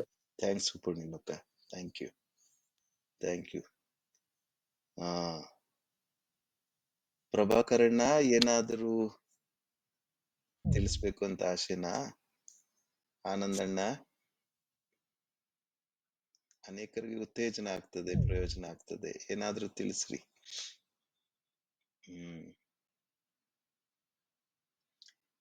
ಯಾರಿಗಾದ್ರೂ ಕ್ಲೂ, ಹಿಂಟ್ ಗೊತ್ತಾಯ್ತಾ? ಯಾಕೆ ನಂಬಿ, ಕೇಳಿ, ವಾಕ್ಯ ಅನ್ನುವಂತ 3 ಪದಗಳಿಂದ ಸುವಾರ್ತೆ ತಂದೆ? ನೆನ್ನೆ ನಾವು ಹೋಗಿದಂತ ಸೇವೆ ಹಿನ್ನೆಲೆಯಲ್ಲಿ ಇದರ ವಿಶೇಷತೆ, ವಿಭಿನ್ನತೆ, ವೈಶಿಷ್ಟ್ಯತೆ ಏನು ಅನ್ನುವಂಥದ್ದನ್ನ ತಂದೆ ಅನ್ನುವಂಥದ್ದು ಯಾರಿಗಾದ್ರೂ ಆ ಲಿಂಕ್ ಸಿಕ್ತರಾ? ಯಾರಾದ್ರೂ ತಿಳಿಸ್ತೀರಾ? ನನ್ ಗೊತ್ತಿದಂಗೆ ಕರ್ಮ ಮಾರ್ಗದಿಂದ ರಕ್ಷಣೆ ಆಗಲ್ಲ. ಅಲ್ಲಿ ನೀವ್ ಹೇಳಿದ್ದು ಯೇಸು ಸ್ವಾಮಿನ, ಅದು ಯಾಕಂದ್ರೆ ನಮ್ದು ಹುಟ್ಟಾನೆ ನಮ್ಮಲ್ಲಿ ಪಾಪ ಬಂದ್ಬಿಡುತ್ತೆ. ಅದನ್ನ ಯೇಸು ಸ್ವಾಮಿ ಯೇಸು ಸ್ವಾಮಿ ನಮ್ಮಿಂದನೇ ನಮ್ಗೆ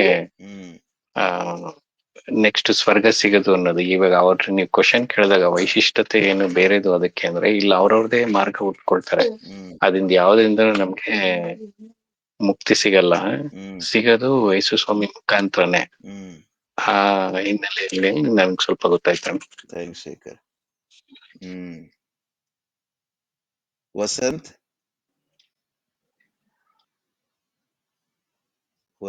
ಕೋಲಾರ್ ವಸಂತ್.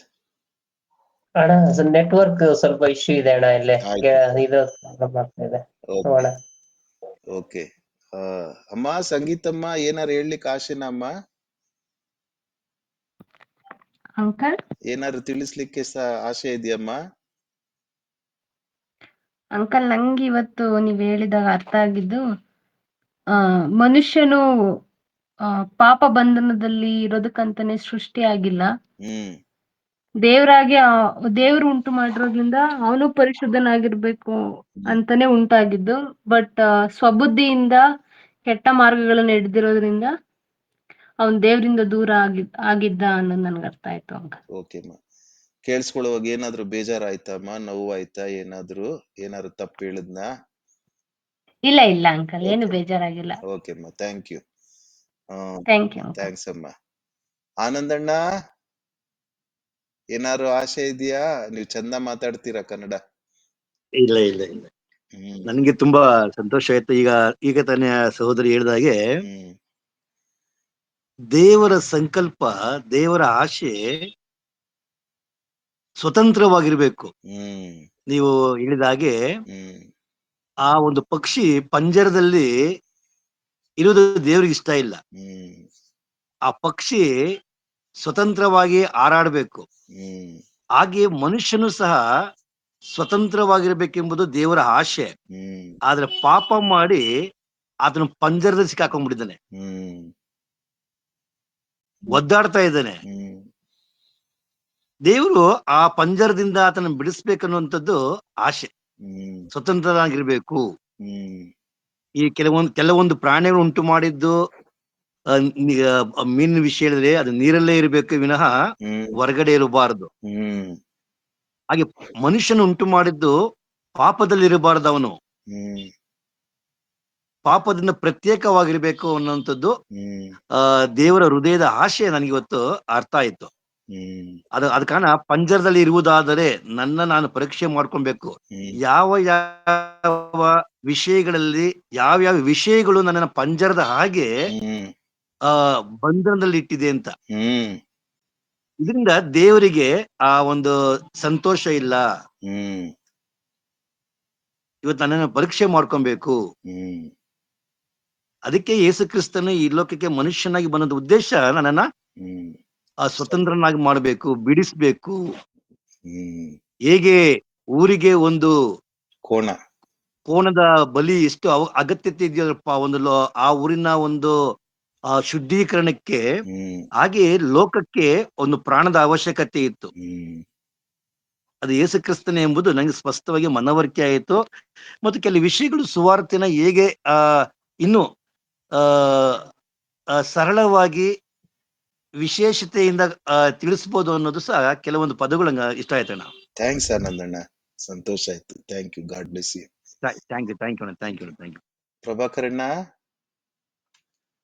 ಸಾಧ್ಯ ಇದೆಯಾ? ಯಾಕೆ ಸಾರಾಂಶ ಸಾಮಾನ್ಯತೆಯಿಂದ ಹೇಳ್ತೀರಾ ನೀವು?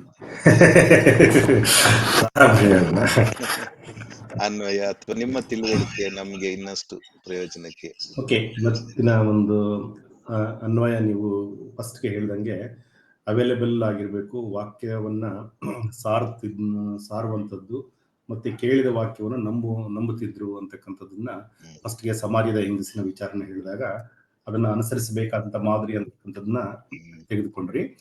ಸೊ ಹೌದು, ಆ ರೀತಿ ನಾವು ಸಮೇತ ಅನುಸರಿಸಬೇಕಾದಂತ ಮಾದರಿಯನ್ನು ತೆಗೆದುಕೊಳ್ಬಹುದು. ಮತ್ತು ವಿಶೇಷವಾದಂಥದ್ದು ಏನಿದೆ ಇದರಲ್ಲಿ, ಸೊ ಬೇರೆಯವರ ಒಂದು ಬೇರೆಯವರು ನಂಬಿಕೆಯ ಒಂದು ಅಸ್ತಿತ್ವ ಅಥವಾ ಅವರ ಹಿನ್ನೆಲೆ, ಅವರ ಒಂದು ಆಚರಣೆ, ಅವರ ಒಂದು ಹೇಳಿಕೆಗಳು ಕೇಳಿಸ್ಕೊಳ್ಳುವಾಗ ಅದಕ್ಕೂ ನಮ್ದಕ್ಕೂ ಏನು ವ್ಯತ್ಯಾಸ, ಮುಖ್ಯವಾದಂಥ ವ್ಯತ್ಯಾಸ ಏನಂದ್ರೆ, ನಮಗೆ ಈ ಲೋಕದಲ್ಲಿ ನಾವು ಈ ಲೋಕದ ಯಾತ್ರೆಯನ್ನು ಮುಗಿಸಿದಾಗ ಈ ಆತ್ಮ ದೇವರು ಕೊಟ್ಟಿರ್ತಕ್ಕಂಥ ಆತ್ಮ ದೇವರ ಬಳಿಗೆ ಸೇರುವಂತದ್ದು ಬಹಳ ಪ್ರಮುಖವಾದದ್ದು ಇವತ್ತಿನ ಒಂದು ವಾಕ್ಯದ ಭಾಗದಲ್ಲಿ ನಮ್ಗೆ ಅರ್ಥ ಆಗಿದ್ದು.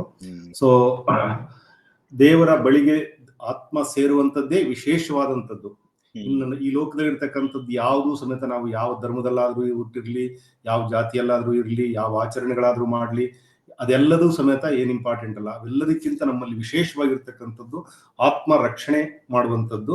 ಆತ್ಮ ರಕ್ಷಣೆ ಹೇಗಾಗುತ್ತೆ, ನಮ್ಮ ಪಾಪ ಹೇಗ್ ಹೋಗುತ್ತೆ ಅನ್ನೋದಕ್ಕೆ ಇನ್ನೊಂದು ವಾಕ್ಯ ನಾವು ನನಗೆ ಅನಿಸಿರೋದು 2 ಪೇತ್ರ 1ನೇ ಅಧ್ಯಾಯ 5ನೇ ವಾಕ್ಯದಿಂದ 9ನೇ ವಾಕ್ಯದವರೆಗೂ ನೋಡಿದ್ರೆ, ನಂಬಿಕೆಗೆ ನೀವು ಬಹಳ ಇವತ್ತಿನ ಇದರಲ್ಲಿ ಇಂಪಾರ್ಟೆನ್ಸ್ ಕೊಡ್ತಾ ಇದ್ರಿ. ನಂಬಿಕೆಯಿಂದ ಸದ್ಗುಣ ಬರ್ತದೆ, ಸದ್ಗುಣದಿಂದ ಜ್ಞಾನ ಬರ್ತದೆ, ಜ್ಞಾನದಿಂದ ದಮೆಯಿಂದ ತಾಳ್ಮೆ ಬರ್ತದೆ, ತಾಳ್ಮೆಯಿಂದ ಭಕ್ತಿ, ಭಕ್ತಿಯಿಂದ ಸಹೋದರ ಸ್ನೇಹ, ಸಹೋದರ ಸ್ನೇಹದಿಂದ ಪ್ರೀತಿ. ಸೊ ಇವು ಒಂದೊಂದು ನಮಗೆ ನಂಬಿಕೆಯಿಂದಲೇ ನಮಗೆ ಸದ್ಗುಣ ಬರ್ತಕ್ಕಂಥದ್ದು. ಅಂದ್ರೆ ಪಾಪ ಹೋಗ್ತಕ್ಕಂಥದ್ದು ಓನ್ಲಿ ನಂಬಿಕೆಯಿಂದ ಮಾತ್ರ, ಯಾವ ಆಚರಣೆಯಿಂದಲ್ಲ, ಯಾವ ಪದ್ಧತಿಗಳಿಂದಲ್ಲ, ಯಾವ ಒಂದು ಬೇರೆ ಯಾವುದೇ ರೀತಿಯಾದಂತಹ ಒಂದು ಕಟ್ಟುಪಾಡುಗಳಿಂದ ಅಲ್ಲ. ಏನು ಮಾಡಿದ್ರು ಸಮೇತ ನಮಗೆ ಸದ್ಗುಣ ಬರೋದಿಲ್ಲ ಅಥವಾ ಪಾಪ ಹೋಗೋದಿಲ್ಲ. ನಂಬಿಕೆಯಿಂದ ಮಾತ್ರ ನಮಗೆ ಸದ್ಗುಣ ಬರ್ತದೆ, ಮತ್ತೆ ಪಾಪ ಹೋಗ್ಬಿಟ್ಟು ನಾವು ದೇವರ ಬಳಿಗೆ ನಮ್ಮ ಆತ್ಮ ಸೇರುತ್ತೆ ಅಂತಕ್ಕಂಥದ್ದು ನಮ್ಗೆ ಇವತ್ತು ವಿಶೇಷವಾದಂತ ರೀತಿಯಲ್ಲಿ ಅರ್ಥ ಆಯ್ತು. ಥ್ಯಾಂಕ್ಸ್ ರೆಡ್ಡಿ ಅಣ್ಣ, ಥ್ಯಾಂಕ್ಸ್ ರೀ. ಮಂಜು ಗಾಡಿ ಓಡಿಸ್ತೀನಿ ಅಣ್ಣ. ನಮಸ್ತೆ ಅಣ್ಣ. ನಮಸ್ತೆ. ಇಲ್ಲ ಅದು ನೀವು ವಾಕ್ಯ ಹೇಳ್ತಿದ್ರೆ ನನ್ಗೆ ಅಂಕಲ್ ಹೇಳ್ತಿದ್ರು ವಾಕ್ಯ ನೆನಪಾಗ್ತಿದ್ದಣ್ಣ. ಒಂದ್ 15 ವರ್ಷದ ಹಿಂದೆ ಸಭೆಯಲ್ಲಿ ಹೇಳ್ತಾ ಇದ್ದು ಈ ವಾಕ್ಯಗಳೆಲ್ಲ. ಅದು ಇದು ದೇವರ ಬಗ್ಗೆ, ಮನುಷ್ಯನ ಬಗ್ಗೆ, ದೇವರ ಇದು 4 ಸುವಾರ್ತೆ ಇದೆಯಲ್ಲ, ಅದು ಹೇಳ್ತಿದ್ ನೆನಪಾಗ್ತಿತ್ತು. ಸುವಾರ್ತೆ 4 ಭಾಗ. ಅದೇ ಇದು ಲಿಂಕ್ ಮಾಡಿದ್ ಸ್ವಲ್ಪ ಹೇಳ್ರಣ್ಣ.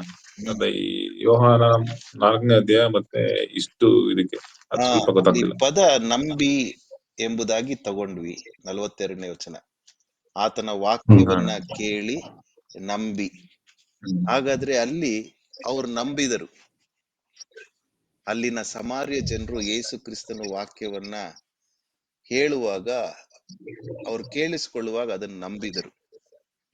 ಹಾಗೆ ಇವತ್ತು ಅನ್ವಯಾರ್ಥದಲ್ಲಿ ನಾವು ಅನೇಕರಿಗೆ ವಾಕ್ಯವನ್ನ ಹೇಳುವಾಗ ಕೇಳಿಸಿಕೊಳ್ಳುವಂತವರು ನಂಬಬೇಕಾದ್ರೆ ಅವ್ರದೇ ಆದಂತ ವಿಕಸಿತವಾದಂತ ಹಿನ್ನೆಲೆಯಿಂದ ಕೆಲವೊಂದು ಅವರಿಗೆ ಹೆಂಗಪ್ಪ ಇದು ಸರಿನಾ ತಪ್ಪೋ ಅನ್ನುವಂತ ಒಂದು ಹೋರಾಟ ಕೇಳಿಸಿಕೊಳ್ಳುವಂತವರ ಹೃದಯ ಮನಸ್ಸುಗಳಲ್ಲಿ ಬರ್ತದೆ. That we should respect.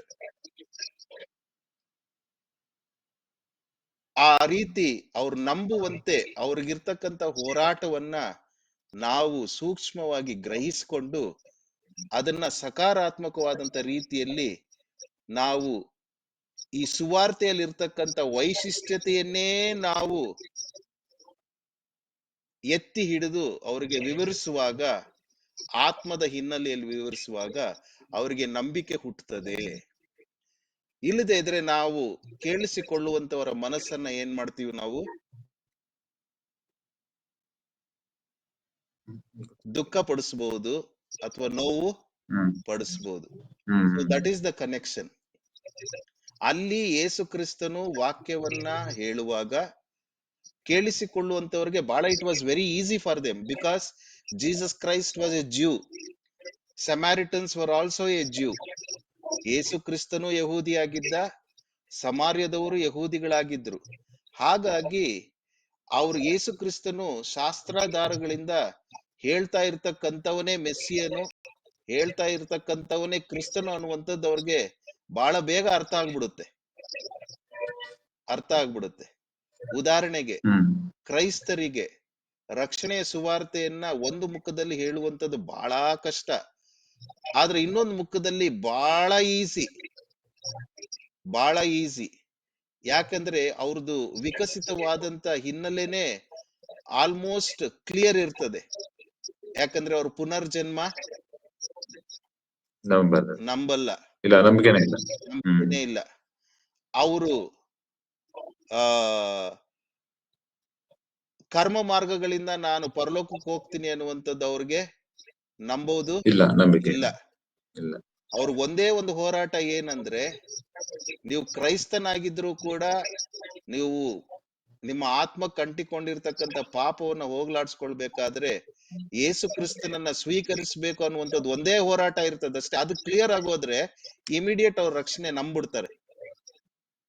But ಆದ್ರೆ ವಿವಿಧ ಧರ್ಮದ ನಂಬಿಕೆಗಳಲ್ಲಿ ಇರ್ತಕ್ಕಂಥ ಜೈನರಾಗ್ಲಿ, ಬೌದ್ಧರಾಗ್ಲಿ, ಸಿಖ್ಖರಾಗ್ಲಿ, ಮುಸಲ್ಮಾನರಾಗ್ಲಿ, ಬೇರೆ ಯಾರೇ ಆಗ್ಲಿ, ಅವ್ರಿಗೆ ಫಸ್ಟ್ ಅವರು ವಿಕಸಿತವಾದಂತ ಆ ನಂಬಿಕೆಯನ್ನ ಆಧಾರ ಮಾಡಿಕೊಂಡಿರ್ತಕ್ಕಂಥವ್ರಿಗೆ ಈ ವೈಶಿಷ್ಟ್ಯತೆಯಿಂದ ಕೂಡಿರ್ತಕ್ಕಂಥ ಪರಲೋಕದ ಸುವಾರ್ತೆಯನ್ನು ಸಾರುವಾಗ ಬಹಳ ನಾವು ಪ್ರಯಾಸ ಪಟ್ಟು ಅವರಲ್ಲಿ ನಂಬಿಕೆಯನ್ನು ಹುಟ್ಟಿಸುವಂತ ರೀತಿಯಲ್ಲಿ ನಾವು ಬಹಳಷ್ಟು ಪ್ರಯಾಸ ಪಡಬೇಕಾಗ್ತದೆ, ಸಿದ್ಧರಾಗ್ಬೇಕಾಗ್ತದೆ. ದಟ್ ಈಸ್ ದ ಕನೆಕ್ಷನ್ ಅಂತ ನನಗೆ ಮಂಜು, ದಟ್ ಈಸ್ ದ ಕನೆಕ್ಷನ್. ಅದಕ್ಕೋಸ್ಕರ ಪಾಪ ನಾವು ಇವಾಗ ನಮ್ಮ ಸೇವೆ ಹಿಂದೂ ಮಕ್ಕಳ ಮಧ್ಯೆ ಇರುವಾಗ ಫಸ್ಟ್ ಅವ್ರಿಗಿರ್ತಕ್ಕಂಥದ್ದನ್ನ ರೆಸ್ಪೆಕ್ಟ್ ಮಾಡ್ಬೇಕು ನಾವು. ಅವರು ಬಂದಿರ್ತಕ್ಕಂಥ ಹಿನ್ನೆಲೆ, ಬೆಳೆದು ಬಂದಂತ ಹಿನ್ನೆಲೆ, ಅದನ್ನೇ ನಾನು ವಿಕಸಿತ ಅಂತ ಹೇಳಿದೆ. ಇವಾಲ್ವ್ಡ್ ಗ್ರೋತ್, ವಿಕಸಿತವಾದಂತ ಹಿನ್ನೆಲೆಯಲ್ಲಿ ಅದನ್ನ ನಾವು ಬಹಳ ರೆಸ್ಪೆಕ್ಟ್ ಮಾಡಿ ಅವ್ರಿಗಿರ್ತಕ್ಕಂಥ ಫಸ್ಟ್ ಡಿಸ್ಕಂಫರ್ಟ್ ಅನ್ನ ತೆಗೆದುಹಾಕ್ಬೇಕು. ಅಲ್ಲಿ ನಾವು ಆಕಾಶದ ಕೆಳಗಿರ್ತಕ್ಕಂಥವುಗಳ ಮೇಲೆ ಆಪರೇಟ್ ಮಾಡಕ್ ಹೋಗ್ಬಾರ್ದು. ಆಕಾಶದ ಮೇಲಿರ್ತಕ್ಕಂಥವುಗಳನ್ನ, ಆ ವಿಶೇಷತೆ, ವಿಶಿಷ್ಟತೆ, ವಿಭಿನ್ನತೆಯನ್ನ ಹೇಳುವಾಗ ಆಕಾಶದ ಕೆಳಗಿರ್ತಕ್ಕಂಥವುಗಳ ಅವ್ರಿಟ್ಟಿರ್ತಕ್ಕಂಥ ನಂಬಿಕೆ ಅವ್ರಿಗೆ ಆದಷ್ಟಿಗದೆ ಅವ್ರಿಗೆ ಮನದಟ್ಟು ಆಗ್ತದೆ. ಹೌದಲ್ಲ, ಹಾಗಾದ್ರೆ ಇಷ್ಟು ದಿವಸ ನಾನು ಬದುಕಿರುವವರೆಗೂ ಮಾತ್ರ ಚಿಂತೆ ಮಾಡ್ತಿದ್ದೆ, ಈಗ ಇದು ಯೇಸು ಅಂದ್ರೆ, ಸುವಾರ್ತೆ ಅಂದ್ರೆ, ಇವ್ರು ಸಾರೋದು ಅಂದ್ರೆ ನಾನು ಸತ್ ಮೇಲಿರೋ ಜೀವಿತದ ಬಗ್ಗೆ ಹೇಳ್ತಾರಲ್ಲ, ಇದ್ಯಾವುದೋ ವಿಶೇಷವಾಗಿದೆ. See, look at the shift in their mindset in making them to believe Jesus Christ. So that is the link. ನಂಬಿ ಅನ್ನುವಂಥದ್ರಿಂದ ನಾನು ಅದನ್ನ ತಂದಿದ್ದೀನಿ. ಧ್ಯಾನ ಮಾಡುವಾಗ, ವಾಕ್ಯಗಳನ್ನು ಹಂಚುವಾಗ, ದೇರ್ ಆರ್ 2 ಟೈಪ್ಸ್. ಯಾಕಂದ್ರೆ ನೀವೆಲ್ಲ ಲರ್ನೆಡ್ ಪೀಪಲ್ ಇರೋದ್ರಿಂದ ಹೇಳ್ತಾ ಇದ್ದೀನಿ, ಎಜುಕೇಟೆಡ್ಸ್ ಇರೋದ್ರಿಂದ, ಪ್ಲಸ್ ನೀವೆಲ್ಲ ಸೇವೆಲ್ ಇರೋದ್ರಿಂದ ಇದು ತಿಳಿಸ್ಬೇಕು ಅಂತ ಆಸೆ. ಇದನ್ನ ನನ್ನ ತಂದೆ ನನಗ್ ತಿಳಿಸಿದ್ರು, ಕಲ್ತಂತದ್ದನ್ನ ನಿಮಗ್ ತಿಳಿಸ್ಬೇಕು ಅಂತ ಆಸೆ. ವಾಕ್ಯಗಳನ್ನ ಕೆಲವು ನಾವು ಹೇಳುವಾಗ ಕೆಲವೊಂದು ಕ್ಲಾಸಿಫೈಡ್ ವರ್ಸಸ್ ನ ತಗೊಳ್ತೀವಿ, ಇನ್ನೊಂದು ಅನ್ಕ್ಲಾಸಿಫೈಡ್ ವರ್ಡ್ಸ್ ನ ತಗೊಳ್ತೀವಿ. ಇವತ್ ನಾನು ಮಾತಾಡಿರ್ತಕ್ಕಂಥದ್ದು ಅನ್ಕ್ಲಾಸಿಫೈಡ್ ವರ್ಡ್ ನಿಂದ ಕ್ಲಾಸಿಫೈಡ್ ಸಿಚುಯೇಷನ್ ನ ಏನ್ ಮಾಡಿದೀನಿ ನಾನು, ಲಿಂಕ್ ಮಾಡಿದೆ. ಅದನ್ನ ನಿನ್ನೆ ನಾವು ಹೋಗ್ ಬಂದಂತ ಸೇವೆ ಹಿನ್ನೆಲೆಯಲ್ಲಿ ಅನ್ಕ್ಲಾಸಿಫೈಡ್ ಪದದಿಂದ ಕ್ಲಾಸಿಫೈಡ್ ಸಿಚುಯೇಷನ್ ನ ಲಿಂಕ್ ಮಾಡಿದೆ. That is the connection Manju. Thank you. Ranganath ಒಂದ್ ನಿಮಿಷನ ಸರಿ. ಇಲ್ಲಿ ಬೇರೆ ಹಿನ್ನೆಲೆಯಿಂದ ಬಂದಿರತಕ್ಕಂಥವ್ರು, ಅವರು ಸಹ ನಾವು ಸತ್ ಮೇಲೆ ಪರಲೋಕಕ್ಕೆ ಹೋಗ್ತೀವಿ, ಮೋಕ್ಷ ಪಡ್ಕೊಂತೀವಿ, ಮುಕ್ತಿ ಪಡ್ಕೊಂತೀವಿ, ನಾರಾಯಣನ ಹತ್ರ ಹೋಗ್ತೀವಿ ಅಂತಕ್ಕಂಥ ಒಂದು ನಂಬಿಕೆಯಲ್ಲಿ ಬೆಳೆದಿರ್ತಾರೆ. ಅದಕ್ಕೂ ಸಮೇತ ಅವ್ರಿಗೆ ಆಧಾರನೂ ಇದೆ, ಅವ್ರದೇ ಅಂತ ಒಂದು ಅದಕ್ಕೂ ಸಮೇತ ಆಧಾರ ತೋರಿಸ್ತಾರೆ. ಸೊ ಅದಕ್ಕೂ ಇದಕ್ಕೂ ಏನ್ ವಿಶೇಷ ಅಂತಕ್ಕಂಥದ್ದನ್ನ ಕೇಳಿದಾಗ ಏನ್ ಹೇಳೋದಕ್ಕೆ ಬರ್ತದೆ? ಅಲ್ಲಿ ಏನಾಗುತ್ತೆ ಅಂದ್ರೆ, ಅವಾಗ ಕ್ಲಿಯರ್ ಆಗಿ ಪ್ರಶ್ನೆ ಕೇಳ್ಬೇಕು. ಅವ್ರು ಕೇಳುವಂತ ಪ್ರಶ್ನೆನೆ ನೀವು ಇನ್ನೊಂದ್ಸತಿ ಅದನ್ನ ಫ್ರೇಮ್ ಮಾಡಿದ್ರೆ ನನಗೆ ಸಹಾಯ ಆಗುತ್ತೆ ರೆಡ್ಡಿ ಅಣ್ಣ. ಈಗ ನಾವು ಈ ದೇಹದಿಂದ ಬಿಟ್ಟೋದ್ಮೇಲೆ, ಈ ಲೋಕದ ಯಾತ್ರೆ ಮುಗಿಸಿದ ಮೇಲೆ ನಾವು ಪರಲೋಕಕ್ಕೆ ಹೋಗ್ತೀವಿ. ನಾವು ಈ ಆತ್ಮ ದೇವರ ಹತ್ರ ಹೋಗೋದಕ್ಕೋಸ್ಕರ ನಾವು ಈ ಸ್ವಾಮಿ ನಂಬಿರೋದು ಅಂತಕ್ಕಂಥದ್ದು ನಾವ್ ಹೇಳ್ತೀವಿ. ಸೊ ಬೇರೆ ಹಿನ್ನೆಲೆಯಿಂದ ಬಂದಿರತಕ್ಕಂಥವ್ರು ಸಹ ಅದೇ ನಂಬಿಕೆಯಲ್ಲೇ ಇದ್ದಾರೆ. ನಾವು ಸತ್ ಮೇಲೆ ಮೋಕ್ಷಕ್ಕೆ ಹೋಗ್ತೀವಿ, ಮುಕ್ತಿ ಪಡ್ಕೊಂತೀವಿ ಅಂತಕ್ಕಂಥದ್ದು ಅವ್ರಿಗೂ ಸಮೇತ ಇದೆ. ಸೊ ಹೇಗೆ ಮುಕ್ತಿ ಪಡ್ಕೊಂತೀವಿ ಅಂತಂದ್ರೆ, ನಾವು ಪಾಪ ಮಾಡದೇ ಇದ್ರೆ ಮುಕ್ತಿ ಪಡ್ಕೊಂತೀವಿ ಅಂತಕ್ಕಂಥ ಒಂದು ನಂಬಿಕೆಯಲ್ಲಿ ಬೆಳೆದು ಬಂದಿರ್ತಾರೆ. ಸೊ ಅವ್ರದ್ದು ಸಮೇತ ಮುಕ್ತಿ ಪಡ್ಕೊಳ್ತಕ್ಕಂಥದ್ದೇ ಇವರು, ನಾವು ಸಮೇತ ಹೇಳ್ತಕ್ಕಂಥದ್ದು ಅದೇ. ಬಟ್ ಅವ್ರು ಹೇಳದ್ ಅವ್ರದ್ದು ಬರುವಾಗ ಅಲ್ಲಿ ಕರ್ಮ ಭಾವದಿಂದ ಇರ್ತಕ್ಕಂಥ ಆ ಮುಕ್ತಿಯನ್ನ ಪಡ್ಕೊಳ್ಳುವಂಥದ್ದು ಮಾತನಾಡ್ತಾರೆ. ಯಾಕಂದ್ರೆ they think there are 2 things in Hindu philosophy, positive karma and negative karma ಅಂತ ಎರಡಿದೆ. ಸಕಾರಾತ್ಮಕವಾದಂತ ಕರ್ಮ ಸಿದ್ಧಿಗಳಿಂದ ನಕಾರಾತ್ಮಕವಾದಂತ ನನ್ನ ಕರ್ಮ ಪಾಪಗಳನ್ನ ಪರಿಹರಿಸಿಕೊಂಡು ನಾನು ಮುಕ್ತಿ ಮೋಕ್ಷವನ್ನ ಪಡ್ಕೊಳ್ಳಿಕ್ ಸಾಧ್ಯ.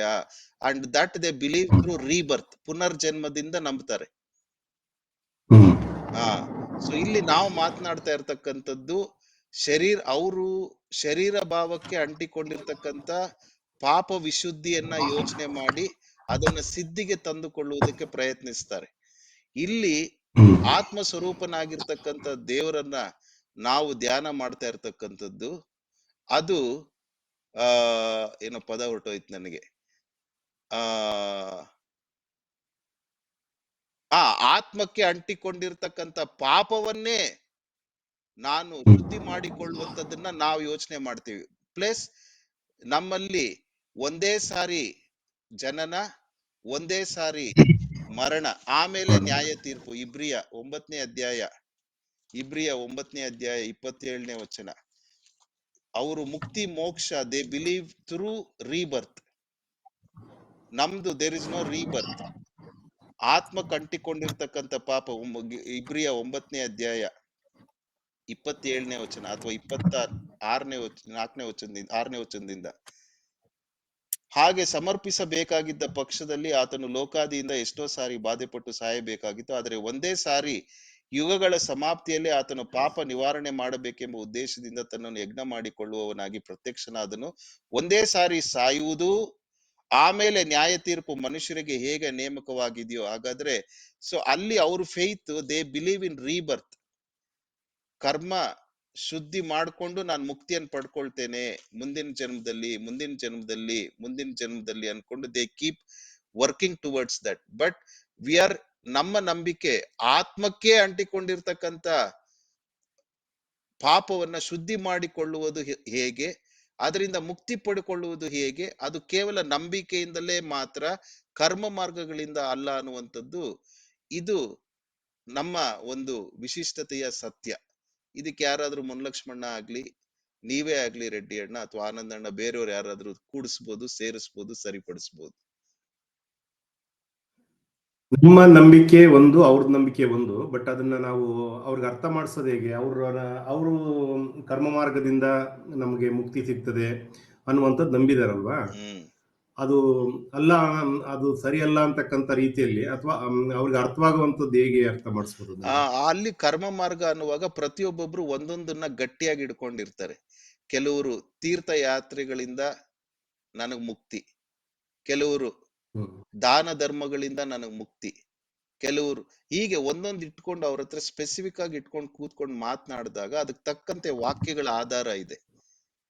ಅದ್ರ ಮುಖಾಂತರ ಅವರನ್ನ ಬೆಳೆದು ನಡೆಸ್ಬೋದು.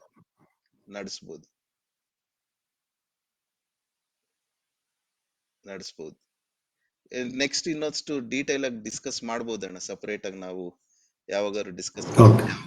ಥ್ಯಾಂಕ್ಸ್ ಅಣ್ಣ, ಥ್ಯಾಂಕ್ ಯು ಆಲ್. ಸಮಯ ಜಾಸ್ತಿ ಆಯ್ತು, ಆದ್ರೂ ಅನೇಕರಿಗೆ ಪ್ರಯೋಜನ ಆಗಿದೆ ಅಂತ ನೆನೆಸ್ತೀನಿ. ನನಗೂ ಪ್ರಯೋಜನ ಆಯ್ತು ಬಹಳಷ್ಟು. ರಂಗನಾಥ್,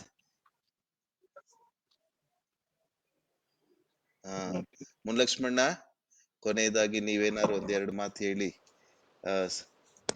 ಮುಕ್ತಾಯ ಮಾಡ್ಬೇಕೆಂಬುದಾಗಿ ಪ್ರೀತಿಯಿಂದ ಕೇಳ್ಕೊಳ್ತೇನೆ.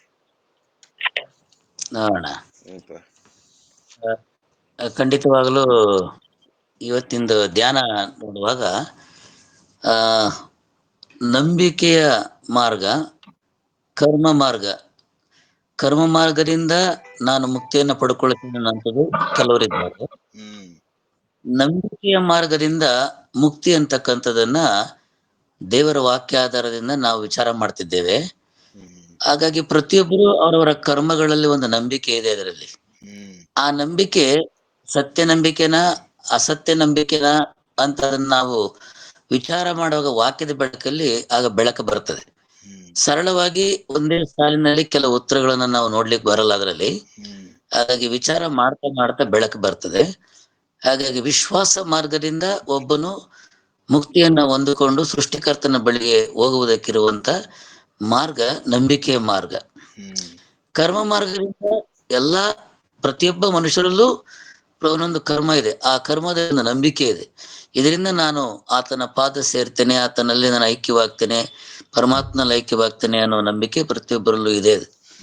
ಆ ನಂಬಿಕೆ ಆ ಆ ನಂಬಿಕೆ ಕುರಿತು ಅವ್ರಿಗಿರ್ತಕ್ಕಂಥ ನಂಬಿಕೆ ಮತ್ತು ಸುವಾರ್ತೆಯಲ್ಲಿ ಬಂದಂತ ಈ ಸತ್ಯ ನಂಬಿಕೆ ಎರಡನ್ನು ಓರೆಚ್ಚಿ ನೋಡುವಾಗ ಆಗ ಸ್ಪಷ್ಟವಾಗ್ತದೆ ನಮ್ಮ ಕರ್ಮ ಮಾರ್ಗದಿಂದ ಪಡ್ಕೊಳ್ಳುವಂಥದ್ದು, ನಂಬಿಕೆ ಮಾರ್ಗದಿಂದ ಪಡ್ಕೊಳ್ತಕ್ಕಂಥದ್ದು, ಆತ್ಮದ ತೃಪ್ತಿ ಮಾಡುವಂಥದ್ದು ಯಾವುದು, ನಮ್ಮ ಮನಸ್ಸಿಗೆ ನಾವು ತೃಪ್ತಿ ಪಡ್ಕೊಳ್ಳುವಂಥದ್ದು ಯಾವುದು ಅನ್ನುವಂಥದ್ದು ಇದೆ. ಯಾಕಂದ್ರೆ ಕೆಲವು ಧಾರ್ಮಿಕ ಚಟುವಟಿಕೆಗಳಲ್ಲಿ ಇರ್ತಕ್ಕಂಥ ಅನೇಕರು ನಾವು ನೋಡುವಾಗ ಪ್ರತಿಯೊಬ್ಬರಲ್ಲೂ ಒಂದೊಂದು ಆ ಚಟುವಟಿಕೆಗಳ ಪ್ರಯಾಸ, ಆ ಕರ್ಮ ಪ್ರಯತ್ನಗಳು ನೋಡುವಾಗ ಅದು ತಪ್ಪು ಅಂತ ನಾವು ಹೇಳಲಿಕ್ಕಾಗಲ್ಲ. ಆದ್ರೆ ಅದನ್ನ ವಿಚಾರ ಮಾಡ್ತಾ ಮಾಡ್ತಾ ಅದು ಬೆಳಕು ಬರ್ತದೆ.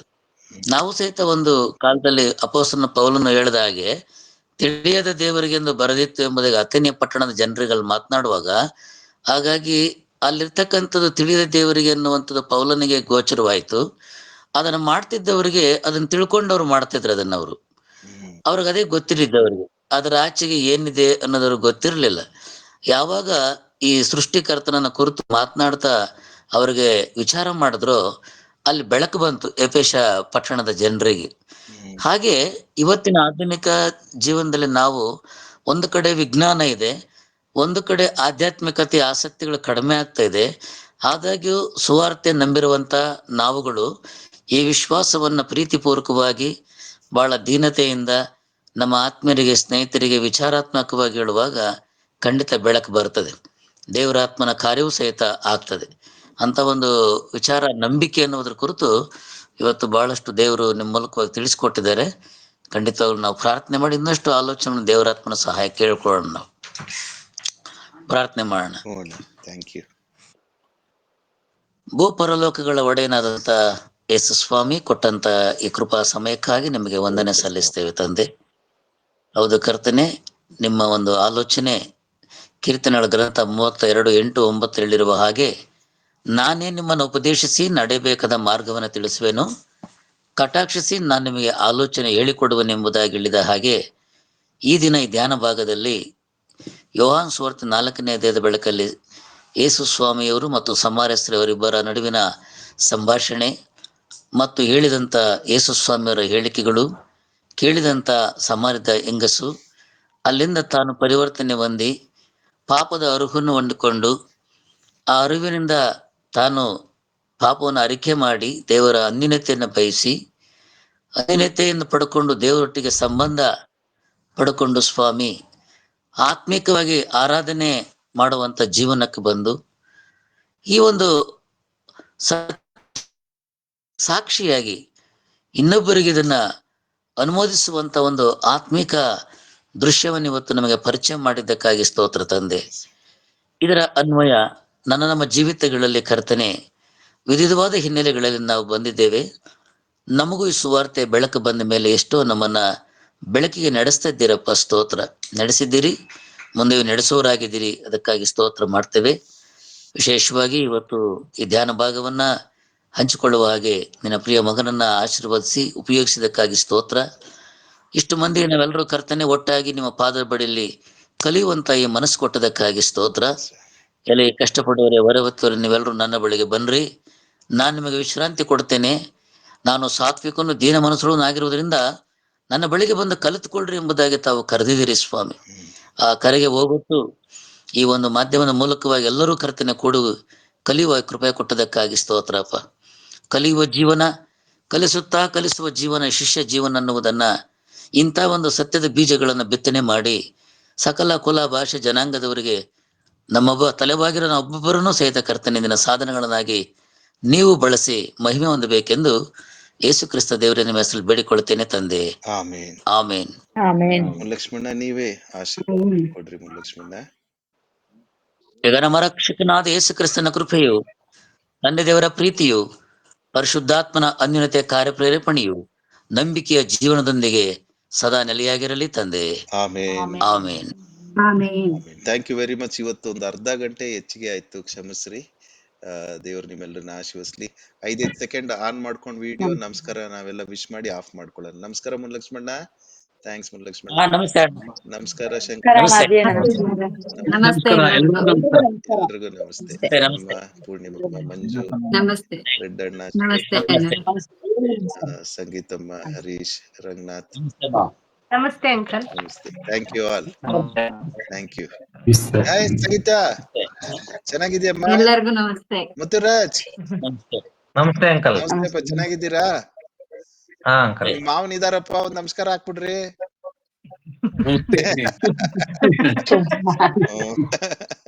Thank you. ರಂಗನಾಥ್, ಹೆಂಗಿದ್ದೀರಪ್ಪ? ದೇವ್ರ ಕೃಪೆ ಪ್ರಾರ್ಥನೆ ಚೆನ್ನಾಗಿದ್ದೇನೆ. ಸ್ವಲ್ಪ ಲೇಟ್ ಆಯ್ತು, ಪರವಾಗಿಲ್ಲ. No problem. Thank you all. ನೋಡೋಣ, ನೆಕ್ಸ್ಟ್ ನಮಸ್ತೆ ರೆಡ್ ಎಲ್ಲ. ಅಣ್ಣದು ಪ್ರಸ್ತಾಪ ಮಾಡಿರೋದು ನೀವೆಲ್ರೂ ಹಂಚ್ಬೇಕ್ರಿ. ಸ್ಯಾಟರ್ಡೆ ನನಗೆ ರೆಡ್ ಅಣ್ಣದು ಪ್ರಸ್ತಾಪ ಮಾಡಿರ್ತಕ್ಕಂಥದ್ದು, ಅದನ್ನ ನಿಮ್ಮ ಅನಿಸಿಕೆಗಳನ್ನ ಶನಿವಾರ ಅದನ್ನ ಡಿಸ್ಕಸ್ ಮಾಡೋಣ. ಏನ್ ಅನ್ಸುತ್ತೆ ಲಕ್ಷ್ಮಣ್ಣ? ಪ್ರತಿಯೊಬ್ಬೊಬ್ರು ಅವ್ರವ್ರ ಅನಿಸಿಕೆಗಳನ್ನ ಹೇಳಿ. ರೆಡ್ ಅಣ್ಣ ಹೇಳಿರ್ತಕ್ಕಂಥದ್ದು ಜ್ಞಾಪಕ ಇದೆಯಲ್ಲ, ಅವ್ರು ಹೇಳಿರ್ತಕ್ಕಂಥದ್ದು ನಾರಾಯಣ ಅದ್ರದ್ದು ಮುಕ್ತಿ ಮೋಕ್ಷ ಅದ್ರ ಬಗ್ಗೆ ಡಿಸ್ಕಸ್ ಮಾಡಿ ಆಮೇಲೆ ಇನ್ನೊಂದು ಮಾಡೋಣ. Thank you all. Good night. Thank you. ನಮಸ್ತೆ. God bless you all. ನಮಸ್ತೆ. ನಮಸ್ತೆ. ನಮಸ್ತೆ ಎಲ್ಲರಿಗೂ. ನಮಸ್ತೆ.